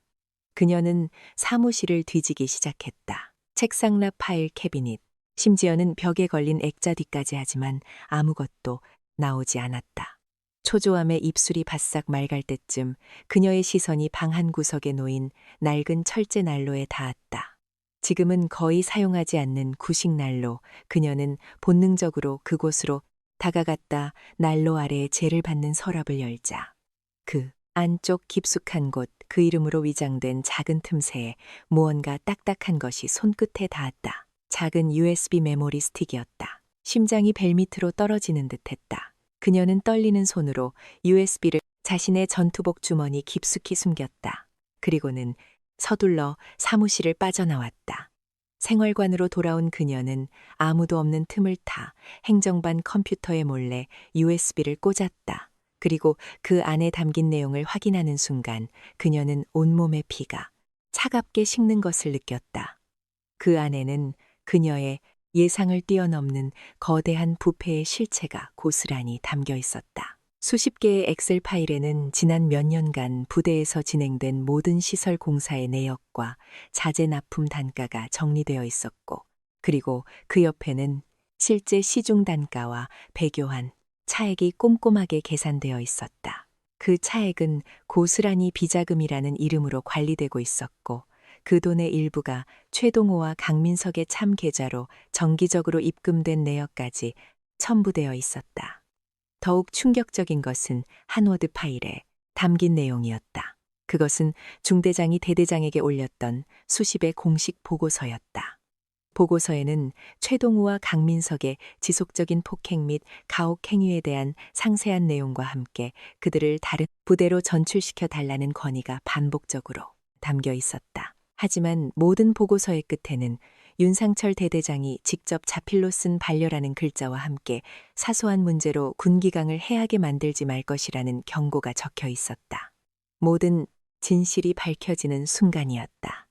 중대장은 무능하거나 부패한 것이 아니었다. 그는 자신의 병사들을 지키기 위해 노력했지만 더 거대한 악의 힘 앞에서 좌절해야만 했던 것이다. 윤상철은 단순히 폭약을 묵인한 것이 아니었다. 그는 자신의 비자금 창고지인 최동호와 강민석을 보호하기 위해 의도적으로 그리고 적격적으로 모든 보고를 목살라고 진실을 은폐했던 것이다. 수아는 온몸을 부들부들 떨었다. 이것은 단순히 한 부대의 비리가 아니었다. 이것은 군의 근간을 뒤흔드는 거대한 범죄였다. 그리고 이 USB는 그 모든 것을 증명할 유일한 증거였다. 그녀는 이 사실을 세상에 알려야만 했다. 아버지에게 보내야 했다. 하지만 어떠해 부대의 모든 통신망은 감시되고 있을 터였다. 외부로 대용량 파일을 전송하는 순간 바로 발각될 것이다. 그때 그녀의 뇌리의 한 장소가 스쳐 지나갔다. 사단 뒷산 정상에 있는 거대한 통신용 안테나탑. 그곳은 군통신만과는 별도로 유사시 외부와의 비상통신을 위해 설치된 곳이었다. 그곳이라면 가능할지도 모른다. 그녀는 USB를 속내 꽉 준 채 자리에서 일어났다.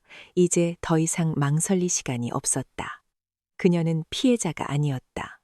그녀는 이제 진실이라는 가장 강력한 무기를 손에 준 한 명의 전사였다. 그녀의 발걸음은 조용했지만 그 어느 때보다도 단호하고 빨랐다. 그녀는 아무도 모르게 생활관을 빠져나와 통신탑이 있는 험준한 산길을 향해 달리기 시작했다. 그녀의 등 뒤로 길고 어두운 그림자가 맹수처럼 그녀를 쫓고 있었다.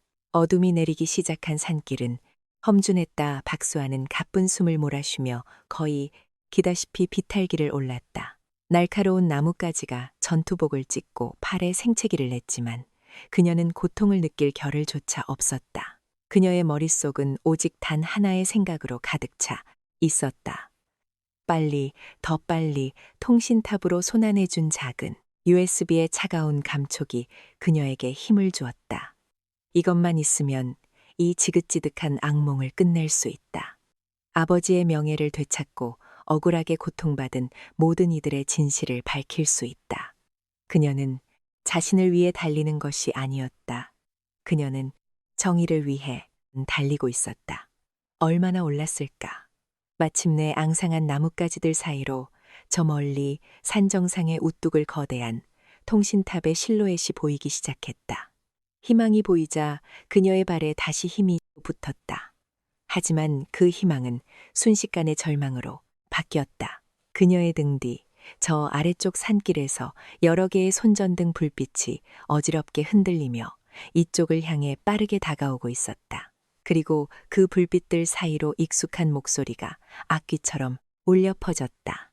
거기서 박수아 윤상철 대대장이었다.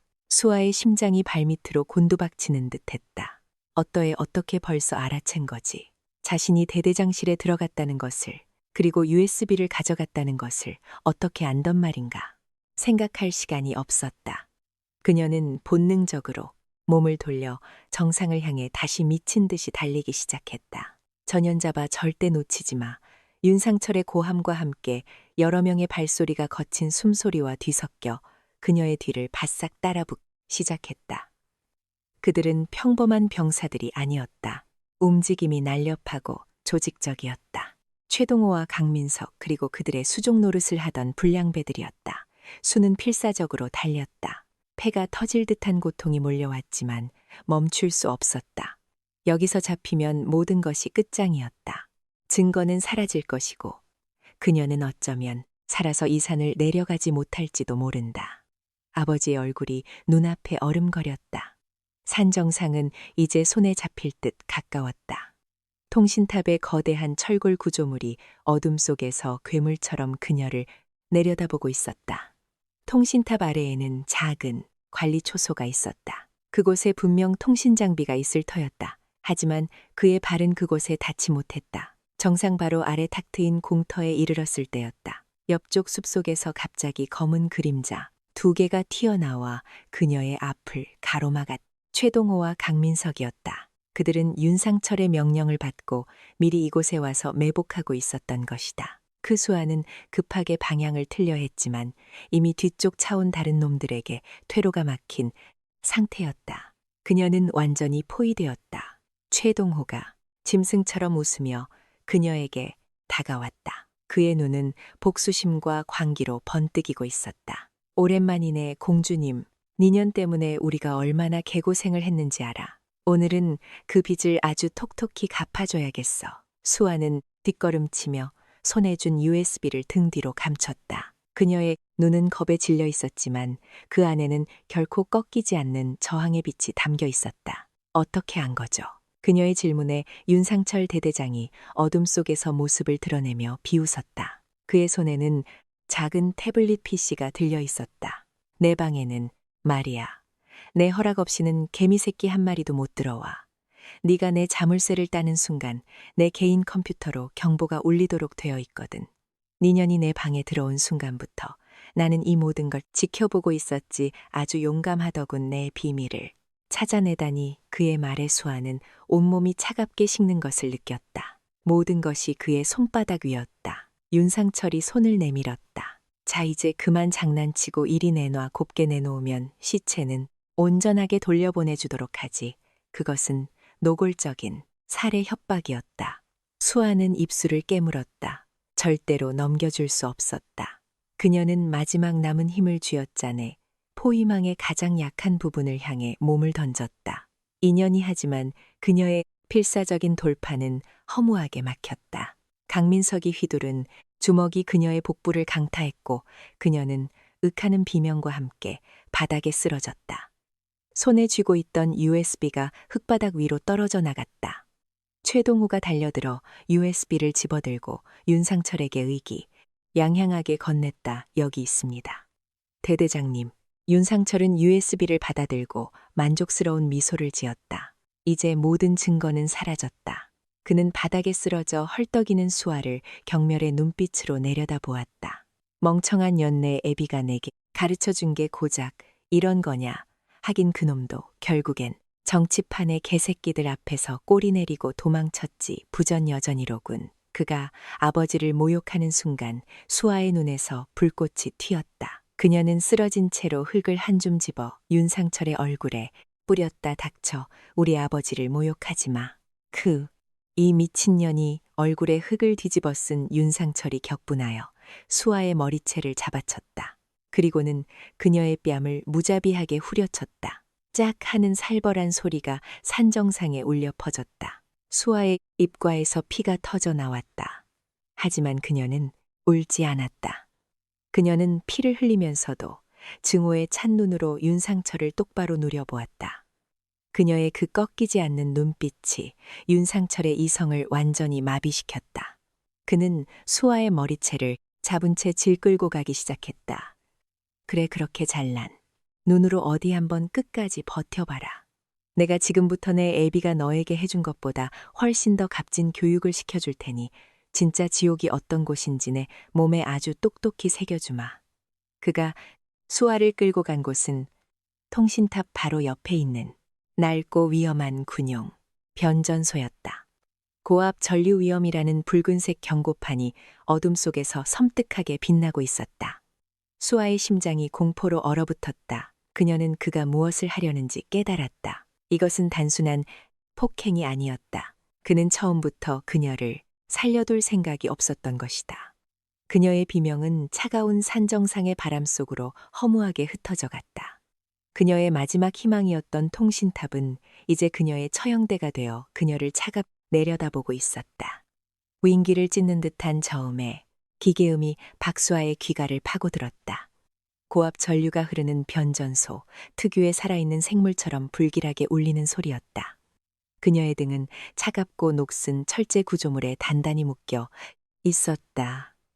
군용 통침 케이블이 그녀의 팔과 다리 그리고 몸통을 칭칭 감아 조금도 움직일 수 없게 만들었다. 케이블의 거친 표면이 전투복을 뚫고 살을 파고대는 듯한 고통이 느껴졌다. 그녀의 눈앞에는 악마 그 자체가 서 있었다. 윤상철 대대장. 그의 얼굴은 이전의 그 비열하고 교활한 모습이 아니었다. 모든 가식이 벗겨진 순수한 관기와 잔인함만이 남은 짐승의 얼굴이었다. 손에 든 USB를 만지작거리는 그의 눈빛은 이제 막 사냥감을 붙잡아 어떻게 요리할지를 고민하는 포식자의 그것이었다. 최동호와 박민석 그리고 그들의 똘마이들은 그 주위를 둘러싸고 낄낄낄 거리고 있었다. 그들의 웃음소리는 변전소의 기계음과 뒤섞여 마치옥의 합창처럼 섬뜩하게 울려 퍼졌다. 윤상철이 수아의 턱을 거칠게 잡아들어 올렸다. 그의 입에서 역겨운 담배 냄새와 알코올 냄새가 확 풍겨왔다. 어때 박수아, 이제 좀 현실감이 드나? 내 애비가 만들어준 아늑한 병실 침대보다 여기가 훨씬 더 마음에 들지 않아. 수아는 대답 대신 증오가 가득 담긴 눈으로 그를 쏘아볼 뿐이었다. 입가에서 흘러내린 피가 턱을 타고 방울 저어 떠졌다. 그녀의 그 꺾이지 않는 눈빛이 윤상철의 심기를 더욱 건드렸다. 그는 뜻하고 혀를 차더니 옆에 서 있던 최동호에게 고개짓했다. 인연이 아직도 정신을 못 차렸군. 최병장 시작해 군기가 뭔지 아주 뼛속까지 새겨줘라. 최동호의 얼굴에 기다렸다는 듯이 잔인한 미소가 번졌다. 그는 주먹을 쥐고 뼈마디를 우두둑 꺾으면서 수아에게 다가갔다. 공주님, 그때 위병소에서는 맛만 보여준 건데 오늘은 풀코스로 대접해드리지. 그의 주먹이 잡이 없이 수아의 복부를 강타했다. 퍽하는 둔탁한 소리와 함께 수아의 입에서 비명조차 되지 못한 신음이 터져나왔다. 숨이 멎는 듯한 고통 내장이 뒤틀리고 눈앞이 새하얗게 변했다. 하지만 그걸로 끝이 아니었다. 최동호는 마치 샌드백을 치듯 그녀의 옆구리와 어깨, 다리 등 저항할 수 없는 몸 곳곳을 무자비하게 구타하기 시작했다. 강민석도 가세했다. 그는 더 교활했다. 그는 주먹 대신 날카로운 군나발로 그녀의 무릎과 발목을 지시겼다. 뼈가 으스러지는 듯한 극심한 고통에 수아의 온몸이 격려했다. 그녀는 비명을 지르고 싶었지만 목구멍에서는 윽하는 소리밖에 나오지 않았다. 의식이 점점 더 아득하게 멀어져 갔다. 얼마나 시간이 흘렀을까. 그들의 폭행이 잠시 멈췄다. 수아는 거의 정신을 잃은 채 밧줄에 매달려 축 늘어져 있었다. 온몸은 감각이 없을 정도로 아팠고 입에서는 비릿 피맛이 느껴졌다. 그녀의 눈은 초점을 잃고 흐릿했다. 윤상철이 그런 그녀의 앞으로 다가와 뺨을 가볍게 툭툭 쳤다. 이봐, 벌써 죽으면 안 되지. 아직 하이라이트가 남았는데. 그는 손에 든 USB를 그녀의 눈앞에서 흔들어 보였다. 내가 말이야, 사실 궁금한 게 하나 있어. 이걸 어떻게 찾아냈지? 그리고 혹시 모르니 이걸 또 다른 곳에 숨겨두거나 누구에게 보내거나 하지는 않았겠지. 은그의 목소리는 뱀처럼 교활했다. 그는 혹시 모를 백업 데이터의 존재를 확인하려는 것이었다. 수아는 흐릿한 의식 속에서도 절대로 대답해서는 안 된다는 것을 본능적으로 깨달았다. 그녀는 입을 굳게 다물었다. 윤상철은 허두음을 터뜨렸다. 입이 아주 무거우시군. 좋아. 그렇다면 입을 열게 만들어주는 좋은 방법이 있지. 그는 최동호에게 눈짓했다. 최동호는 음흉한 미소를 지으며 주머니에서 작은 가스라이터를 꺼냈다. 그는 라이터를 켜고 그 푸른 불꽃을 수아의 얼굴 가까이 가져다 댔다. 뜨거운 열기가 그녀의 뺨을 스쳤다. 자, 말해봐. 내 애비한테라도 보냈나? 아니면 내 애비 친구라는 그 기자년한테라도 보냈어. 수아는 공포에 질려 눈을 질끈 감았지만 입술은 굳게 깨물었다. 이 독한 연동호가 라이터를 든 손을 그녀의 머리카락으로 가져가려는 순간이었다. 거기까지 윤상철이 나지막이 그를 제지했다. 몸에 흔적을 남기면 곤란해. 이녀는 아주 깨끗하게 사고로 죽어야 하거든. 그의 말에 수아는 온몸에 털이 곤두서는 듯한 공포를 느꼈다.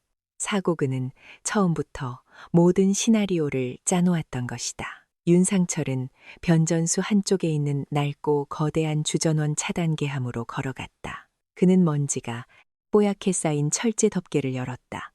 그 안에는 사람의 팔뚝만한 굵기에 육중한 구리 레버가 달려 있었다. 레버 위에는 경고 22, 900V 특고압 전류라는 붉은색 글씨가 선명했다. 그는 만족스러운 미소를 지으며 자신의 부하들을 돌아보았다. 잘들 봐둬라. 이게 바로 완전 범죄라는 거다. 이녀은 오늘 밤 이곳 변전소에 무단으로 침입했다가 실수로 고압 전류에 감전되어 즉사한 것이 될 거다. 부대 내에서는 호기심 많고 정신적으로 문제 있던 여군 하나가 멍청한 짓을 하다 죽었다고 소문이 나겠지. 아무도 의심하지 않을 거야. 전연을 묶었더니 케이블은 증거를 남기지 않기 위해 시체와 함께 태워버릴 거다. 아주 완벽하지 않나? 그의 계획은 치밀하고 잔혹했다. 부하들은 겁에 질린 표정으로 혹은 경외감이 담긴 표정으로 고개를 끄덕였다. 윤성철은 다시 수아에게로 시선을 돌렸다. 마지막 기회를 주지. USB의 백업 데이터는 어디에 있나 말하면 고통 없이 보내주마. 수아는 대답 대신 마지막 남은 힘을 다해 그의 얼굴에 피 섞인 침을 뱉었다. 버러지 같은 새끼 그녀의 목소리는 거의 들리지 않을 정도로 작았지만 그 안에 담긴 경멸은 그 어떤 고함보다도 더 날카롭게 윤상철의 자존심을 후했다. 윤상철의 얼굴이 순간적으로 경련했다. 그는 더 이상 참지 못했다. 그는 짐승처럼 으르렁거리며 차단계함으로 돌아갔다. 좋아. 그 용기가 어디까지 가는지 한번 보자. 그는 부하 중 한 명에게 명령했다. 레버를 잡아. 내가 신호를 주면 바로 내리는 거다. 한 병사가 떨리는 손으로 거대한 레버 위에 손을 얹었다. 윤상철은 수아를 향해 돌아섰다. 그의 얼굴에는 이제 잔인한 미소만이 남아 있었다. 내 애비가 널 구할 수 있을 것 같아. 이년아. 그는 마치 연극 배우처럼 과장된 동작으로 자신의 손목시계를 들여다보았다. 10초의 시간을 주지. 그 안에 내 애비가 나타나지 않으면 너와 네가 가진 비밀은 모두 제 더미가 될 거다. 자세어봐. 그가 악마처럼 웃었다. 그의 부하들도 함께 따라 웃었다. 그들의 광기 열린 웃음소리가 산 정상에 울려 퍼졌다. 19여 카운트다운이 시작되었다. 수아는 두 눈을 질끈 감았지만 이제 정말 모든 것이 끝이라고 생각했다. 그녀의 뇌리에 가족들의 얼굴이 스쳐 지나갔다. 특히 아버지의 얼굴, 마지막으로 보았던 분노와 슬픔으로 가득 찼던 그 얼굴. 그녀는 아버지를 원망했지만 결국 이 마지막 순간에 떠오르는 사람은 아버지뿐이었다. 아버지, 미안해요. 뜨거운 눈물. 한 줄기가 멍든 뺨을 타고 흘러내렸다. 셋둘 레버를 잡은 병사의 손에 힘이 들어가는 것이 느껴졌다. 이제 곧 수만 볼트의 전류가 그녀의 몸을 관통하고 그녀의 모든 존재를 죄로 만들어버릴 것이다. 하나 거기까지. 바로 그 순간이었다. 모든 소리를 집어삼킬 듯한 얼음보다 차갑고 강철보다 단단한 목소리가 어둠 속에서 울려 퍼졌다. 그 목소리는 마치 하늘에서 떨어진 벼락과도 같아서 레버를 내리려던 병사의 손을 허공에 멈추게 했고 관기. 어린 웃음을 터뜨리던 윤상철과 그 부하들의 얼굴을 그대로 굳어버리게 만들었다. 모두의 시선이 소리가 들려온 쪽 산 아래로 이어지는 어두운 길목으로 향했다. 그곳에는 아무것도 없었다. 칠흑 같은 어둠뿐. 최동호가 긴장된 목소리로 말했다. 뭐뭐야, 잘못 들었나? 윤상철이 짜증 섞인 목소리로 외쳤다. 신경 쓰지 마, 빨리 내려. 하지만 그의 말이 채 끝나기도 전에 상황은 다시 한번 급변했다. 콰 어둠 속에서 갑자기 수십 개의 눈부신 불빛이 동시에 터져 나왔다. 그 빛은 너무나도 강렬해서 마치 한낮의 태양이 떠오른 듯 산 정상의 모든 어둠을 순식간에 몰아냈다. 눈을 뜰 수 없을 정도의 역광 속에서 육중한 엔진 소리와 함께 무언가 거대한 것들이 땅을 울리며 다가오고 있었다. 그것은 K-21 보병 전투 장갑차들이었다. 최첨단 광학 장비와 40mm 기관포를 장착한 육군의 최정예 기갑 장비, 마치 지옥에서 올라온 강철의 야소들처럼 수십 대의 장갑차들이 순식간에 변전소 주변을 완벽하게 포위했다. 장갑차의 해치가 열리며 검은색 특수 전투복을 입은 살기로 가득 찬 특임대 대원들이 쏟아져 나와 윤상철 일당에게 총구를 겨누었다. 윤상철과 그의 부하들은 눈앞에 벌어진 비현실적인 광경에 입을 벌린 채 얼어붙어 버렸다. 그리고 마침내 포위망의 한가운데 가장 선두에 선 장갑차의 해치 위로 한 남자가 모습을 드러냈다. 그는 천천히 그러나 산맥이 움직이는 듯한 위압감과 함께 땅으로 뛰어내렸다. 그의 전두복에는 화약 냄새와 먼지가 뽀얗게 쌓여 있었지만 그의 어깨 위에서는 여전히 네 개의 별이 지옥의 불빛처럼 섬뜩하게 빛나고 있었다. 박진혁 대장이었다. 그의 눈은 더 이상 인간의 눈이 아니었다. 그것은 자신의 새끼를 건드린 자들을 모조리 찢어 죽이기 위해 돌아온 분노한 맹수의 붉은 눈이었다. 그는 돌아온 것이 아니었다. 그는 강림한 것이었다. 시간이 멈췄다. 아니, 박진혁 대장이 시간을 멈춰버렸다. 그의 등장은 현실과 비현실의 경계를 무너뜨리는 압도적인 강림이었다. 수십 대의 장갑차가 뿜어내는 눈부신 서치라이트 불빛 속에서 그의 그림자는 산정상 전체를 뒤덮을 듯 거대하게 드리워졌다. 그 그림자 아래 윤상철 대대장과 그의 패거리들은 마치 거대한 신 앞에 선 미물처럼 그 자리에 얼어붙어 버렸다. 그들의 뇌는 눈앞의 광경을 현실로 받아들이기를 거부하고 있었다. 사령관님, 누군가의 입에서 공포에 질린 신음이 새어나왔다. 어떻게 왜 물러서지 않았던가, 정치적인 압력에 굴복해 꼬리를 내리지 않았던가. 그런데 왜 하필이면 지금 이런 모습으로 여기에 나타났단 말인가. 박진혁은 그들의 의문에 대답해주지 않았다. 그는 아무 말도 하지 않았다. 그의 시선은 오직 한 곳 변전소의 철제 구조물의 짐승처럼 묶여 피투성이가 된 채 간신히 숨만 내쉬고 있는 자신의 딸에게 고정되어 있었다. 딸의 그 처참한 모습을 보는 순간 박진혁의 내면에서 마지막 남은 이성의 끈이 툭 하고 끊어지는 소리가 났다. 그의 눈동자 깊은 곳에서 모든 것을 불태워 버릴 듯한 시뻘건 화염이 솟구였다. 그는 군인이기 이전에 아버지였다. 그리고 지금 그는 아버지로서 이 세상에서 가장 신성하고 원초적인 분노에 휩싸여 있었다. 그는 천천히, 아주 천천히 발걸음을 옮기기 시작했다.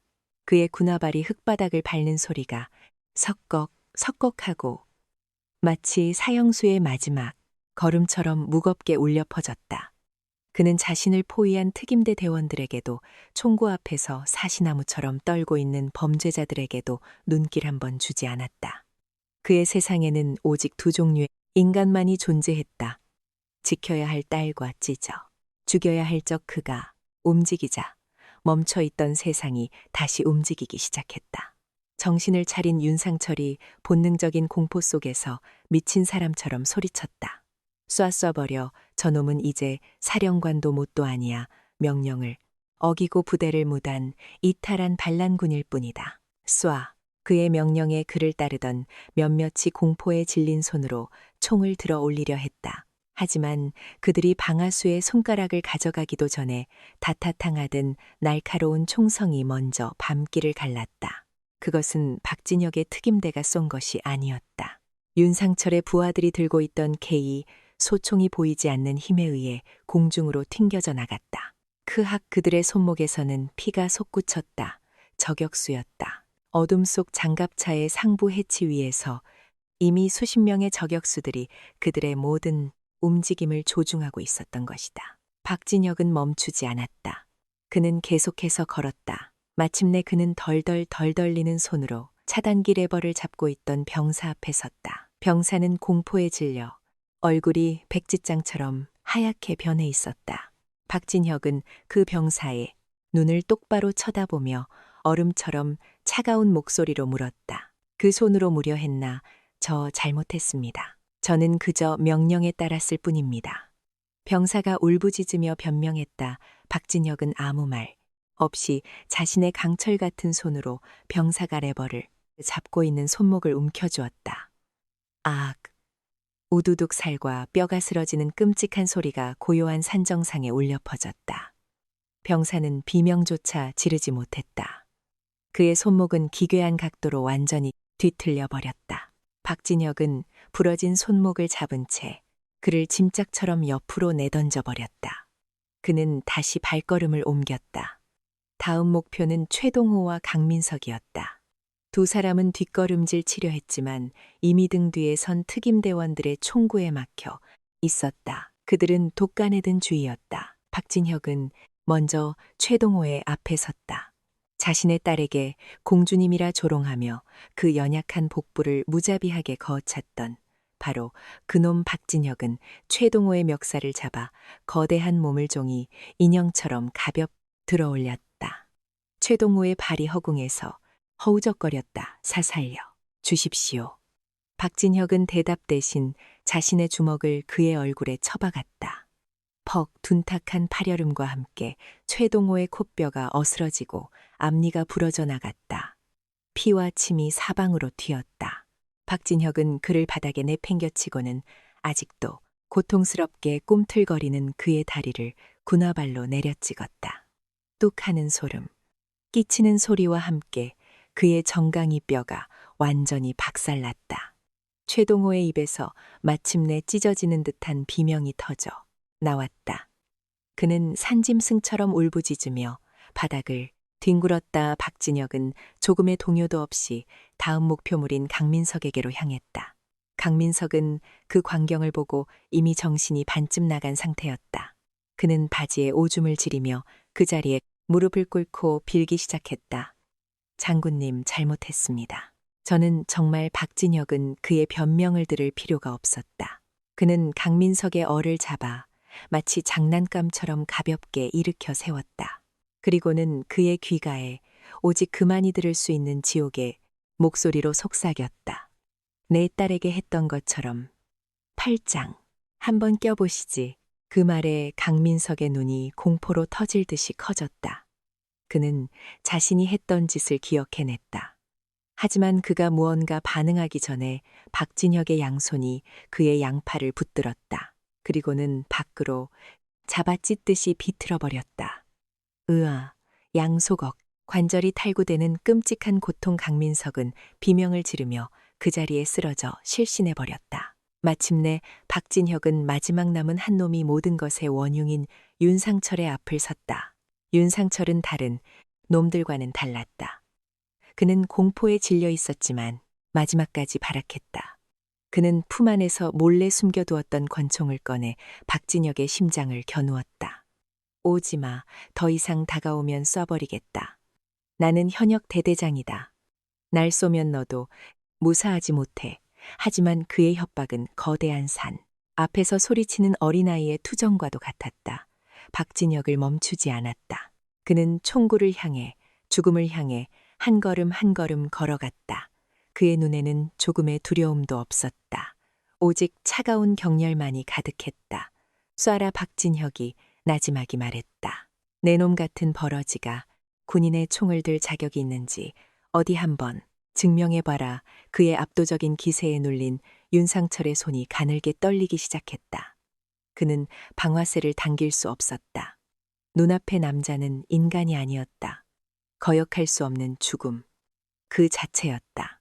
그가 망설이는 바로 그 찰나의 순간 박진혁의 손이 번개처럼 움직였다. 그의 손이 윤상철이 총을 쥔 손목을 낚아챘고 그대로 비틀어버렸다.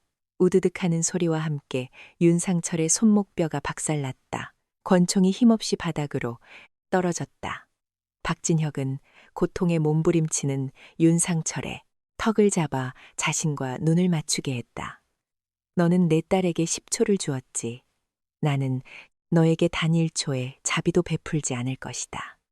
그는 윤상철의 몸을 질질 끌고 변전소의 주전원 차단기암 앞으로 갔다. 그리고는 아까 그가 수아에게 했던 것과 똑같은 방식으로 그의 몸을 차가운 철제 구조물에 처박았다. 박진혁은 자신의 허리에서 직접 군용 수갑을 꺼내 그의 양손을 철골에 단단히 묶어버렸다. 윤상철은 이제 도간에 든 쥐신가 되었다사 살려주시오. 사령관님, 내가 다 잘못했소.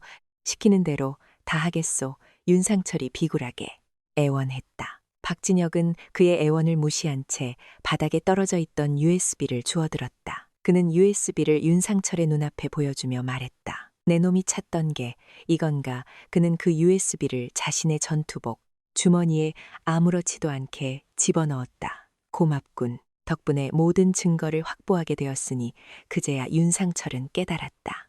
이 모든 것이 거대한 함정이었음을. 그렇다. 박진혁은 물러선 것이 아니었다. 그는 합참회장의 명령에 복종하는 척하며 잠시 뒤로 물러나 적들이 방심하기를 기다렸던 것이다. 그는 자신의 딸이 이토록 용감하게 움직여 줄이라고는 예상하지 못했다.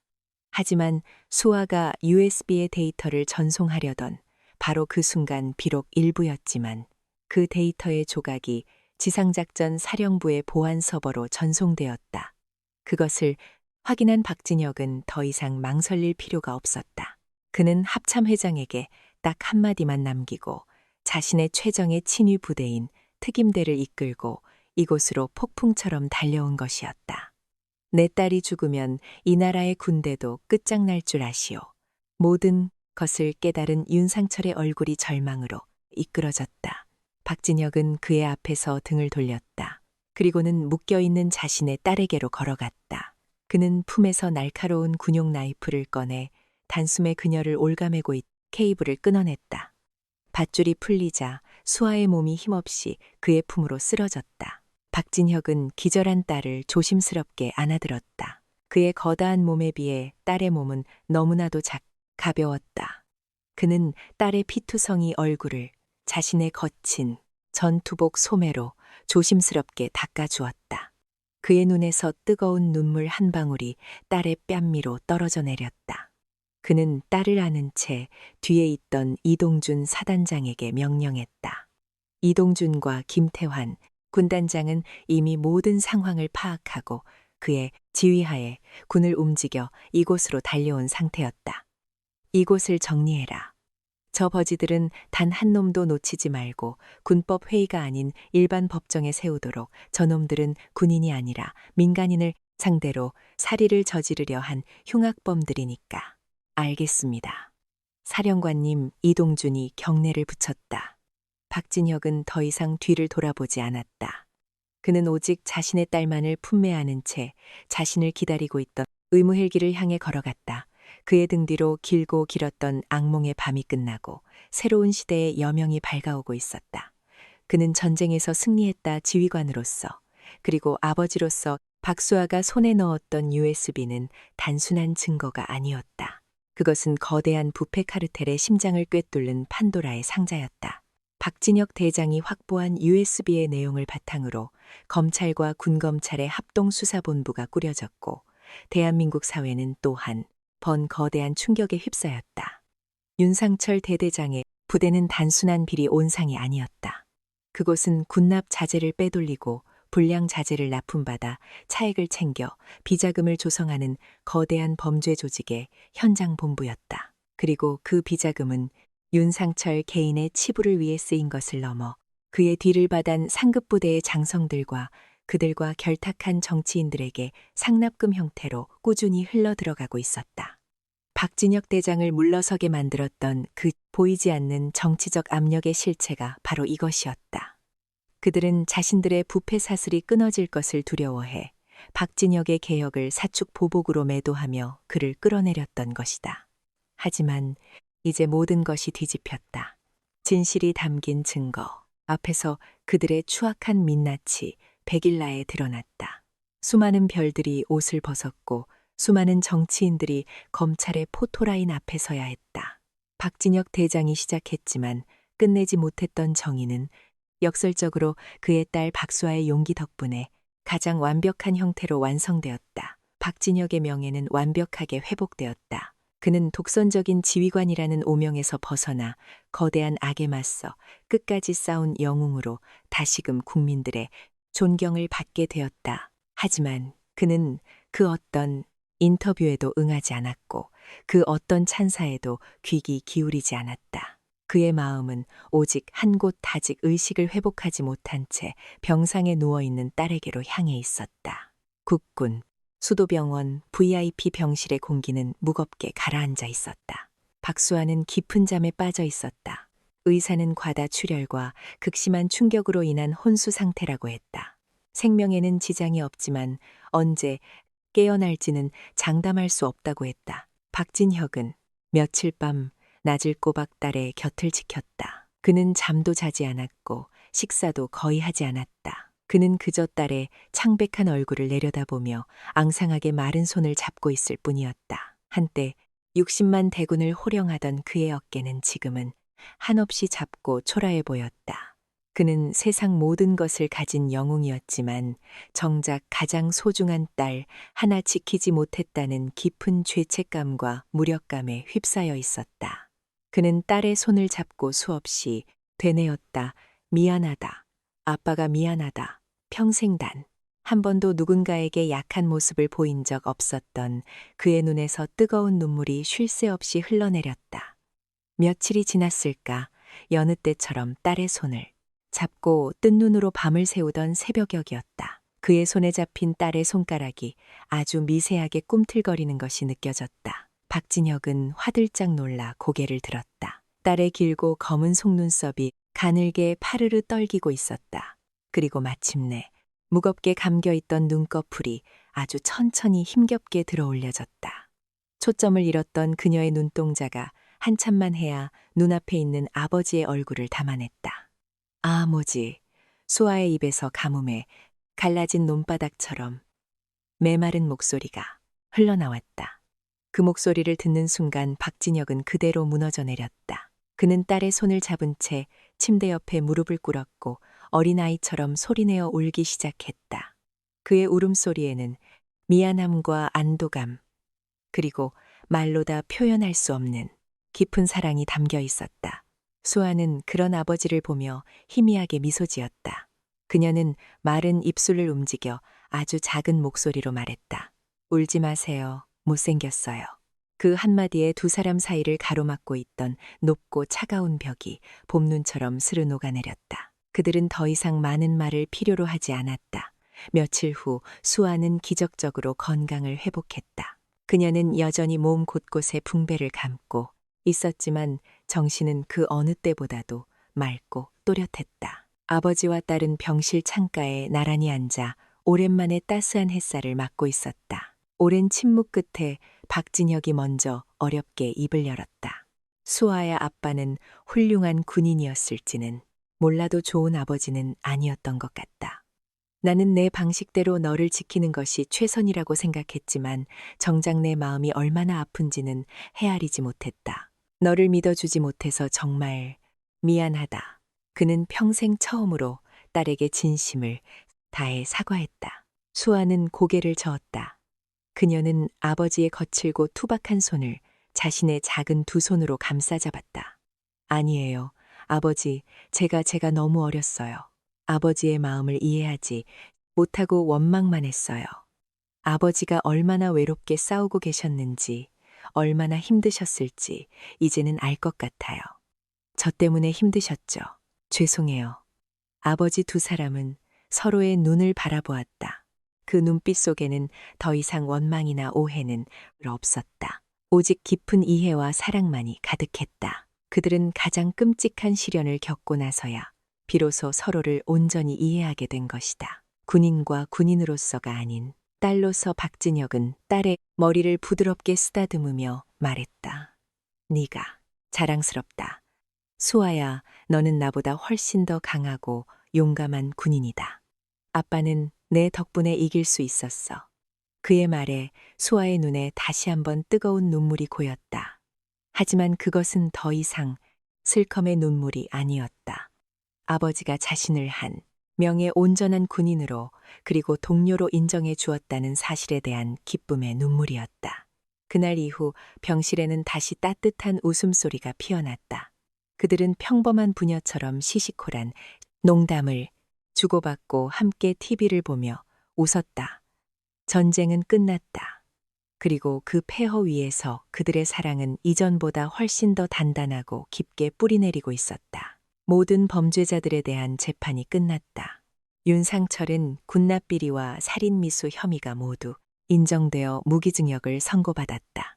최동호와 강민석을 비롯한 공범들 역시 수십 년의 중형을 선고받고 사회로부터 영원히 격리되었다. 그리고 억울하게 죄를 뒤집었을 뻔했던 중대장은 모든 혐의를 벗고 명예를 회복했으며 오히려 부하를 지키려 했던 그의 노력이 인정받아 표창까지 받게 되었다. 공리는 강물처럼 흘렀고 정의는 바로 세워졌다. 박진혁과 박수와 두 분 부녀가 목숨을 걸고 지켜낸 진실의 결과였다. 세상은 다시 평온을 되찾은 것처럼 보였다. 하지만 그들의 마음속에 남은 상처는 앞으로 오랜 시간 동안 그들이 함께 치유해 나가야 할 숙제로 남아 있었다. 하지만 이제 그들은 혼자가 아니었다. 서로가 있었기에 그 어떤 상처도 이겨낼 수 있을 터였다. 그로부터 1년 후 강원도 철론의 제3보병 사단은 완전히 다른 부대로 다시 태어나 있었다. 부패의 그림자는 깨끗이 거쳤고 그 자리에는 건강하고 정의로운 군문화가 새롭게 뿌리내리고 있었다. 박진혁 대장이 시작하고 박수와 하사가 완성한 그 거대한 개혁의 바람은 이곳 백골대를 넘어 대한민국 육군 전체에 새로운 변화의 씨앗을 뿌렸다. 계급과 힘이 아닌 상호 존중과 신뢰가 부대의 새로운 구심점이 되었다. 병사들은 더 이상 선임의 부당한 명령에 복종하는 나약한 존재가 아니었다.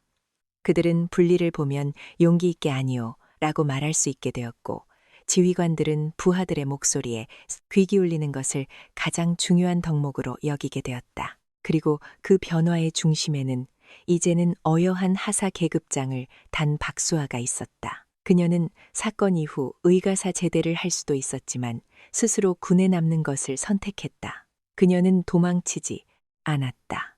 자신이 겪었던 아픔의 장소에서 자신과 같은 고통을 겪는 후배들이 다시는 나오지 않도록 하는 것. 그것이 자신에게 주어진 새로운 사명이라고 생각했다. 초여름의 햇살이 따갑게 내리쬐는 신병교육대 훈련장갓. 입소하여 모든 것이 어색하고 두려운 신병들 앞에 박수와 하사가 굳건한 모습으로 서 있었다.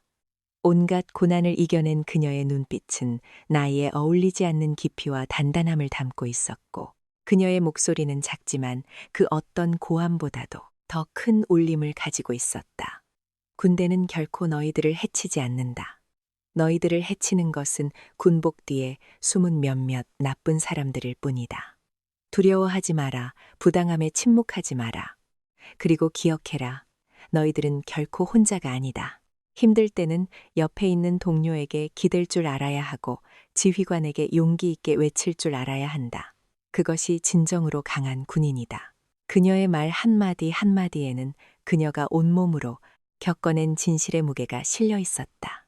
신병들은 숨을 죽이고 그녀의 이야기에 귀를 기울였다. 그들의 눈에는 처음의 두려움 대신 존경과 신뢰의 빛이 떠오르기 시작했다. 박수와 하사는 이제 3사단 전체 아니 육군 전체에 신병들에게 살아있는 롤모델이자 용기의 상징이 되어 있었다. 특히 가짜에 배치된 여군 신병들에게는 그녀는 등대와 같은 존재였다. 그녀는 자신의 경험을 바탕으로 여군들이 겪을 수 있는 수많은 어려움에 대해 진심 어린 조언을 아끼지 않았다. 그녀 덕분에 수많은 여군들이 용기를 얻었고 군이라는 거친 세상 속에서 당당한 일원으로 자리매임할 수 있었다. 그날 오후 박수아는 자신에게 배정된 신병 한 명과 함께 위병속 근무를 서고 있었다. 1년 전 그녀가 지옥을 경험했던 바로 그 장소였다. 하지만 이제 그곳은 더 이상 악몽의 공간이 아니었다. 잔뜩 긴장한 얼굴에 여군 신병이 그녀에게 조심스럽게 물었다. 박하사님, 괜찮으십니까? 이곳에 서면 힘든 기억이 떠오르지 않으십니까? 수아는 저 멀리 보이는 푸른 산여 바라보며 희미하게 미소 지었다. 힘들었지, 죽을 만큼 하지만 이제는 괜찮아. 상처는 흉터를 남기지만 그 흉터는 우리를 더 강하게 만들어주니까. 그리고 나는 이제 혼자가 아니자니 너희들이 있으니까. 그녀는 신병의 어깨를 툭 치며 따뜻한 눈빛으로 말했다. 그러니 너도 절대 혼자라고 생각하지 마라. 알겠나? 예, 알겠습니다. 신병의 얼굴에 환한 미소가 피어올랐다. 2명의 여군은 나란히 서서 능능한 모습으로 전방을 경계했다. 그 모습은 마치 과거의 아픔을 이겨내고 새롭게 쌓은 희망을 상징하는 한복의 그림과도 같았다. 그리고 그 모든 풍경을 조금 떨어진 언덕 위에서 한 남자가 조용히 지켜보고 있었다. 박진혁 대장이었다. 그는 공식적인 부대 방문이 아닌 개인적인 휴가를 내몰래 딸을 보러 온 것이었다. 그의 손에는 딸을 좋아하는 찐빵이 담긴 작은 봉투가 들려 있었다. 그는 저 멀리 이제는 자신보다 훨씬 더 훌륭한 군인으로 성장한 딸의 뒷모습을 가만히 바라보았다. 훌쩍 자라버린 딸의 모습에 가슴 한쪽이 뭉클해져 왔다. 그는 더 이상 딸에게 다가가 무언가를 가르치려 하거나 명령하려 하지 않았다. 그는 그저 멀리서 묵묵히 딸의 성장을 지켜보고 응원할 뿐이었다. 그것이 자신이 아버지로서 해줄 수 있는 최선의 사랑이라는 것을 그는 이제 깨달았기 때문이었다. 그는 깨닫고 있었다. 자신이 군 생활 내내 거두었던 그 수많은 전투에서의 승리보다 눈앞에 저 작은 승리가 훨씬 더 위대하고 값지다는 것을. 그는 거대한 부패 조직을 무너뜨렸지만 그것은 그의 가장 큰 승리가 아니었다.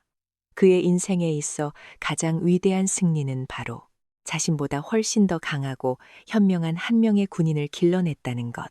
그리고 그 군인이 바로 자신의 딸이라는 사실이었다.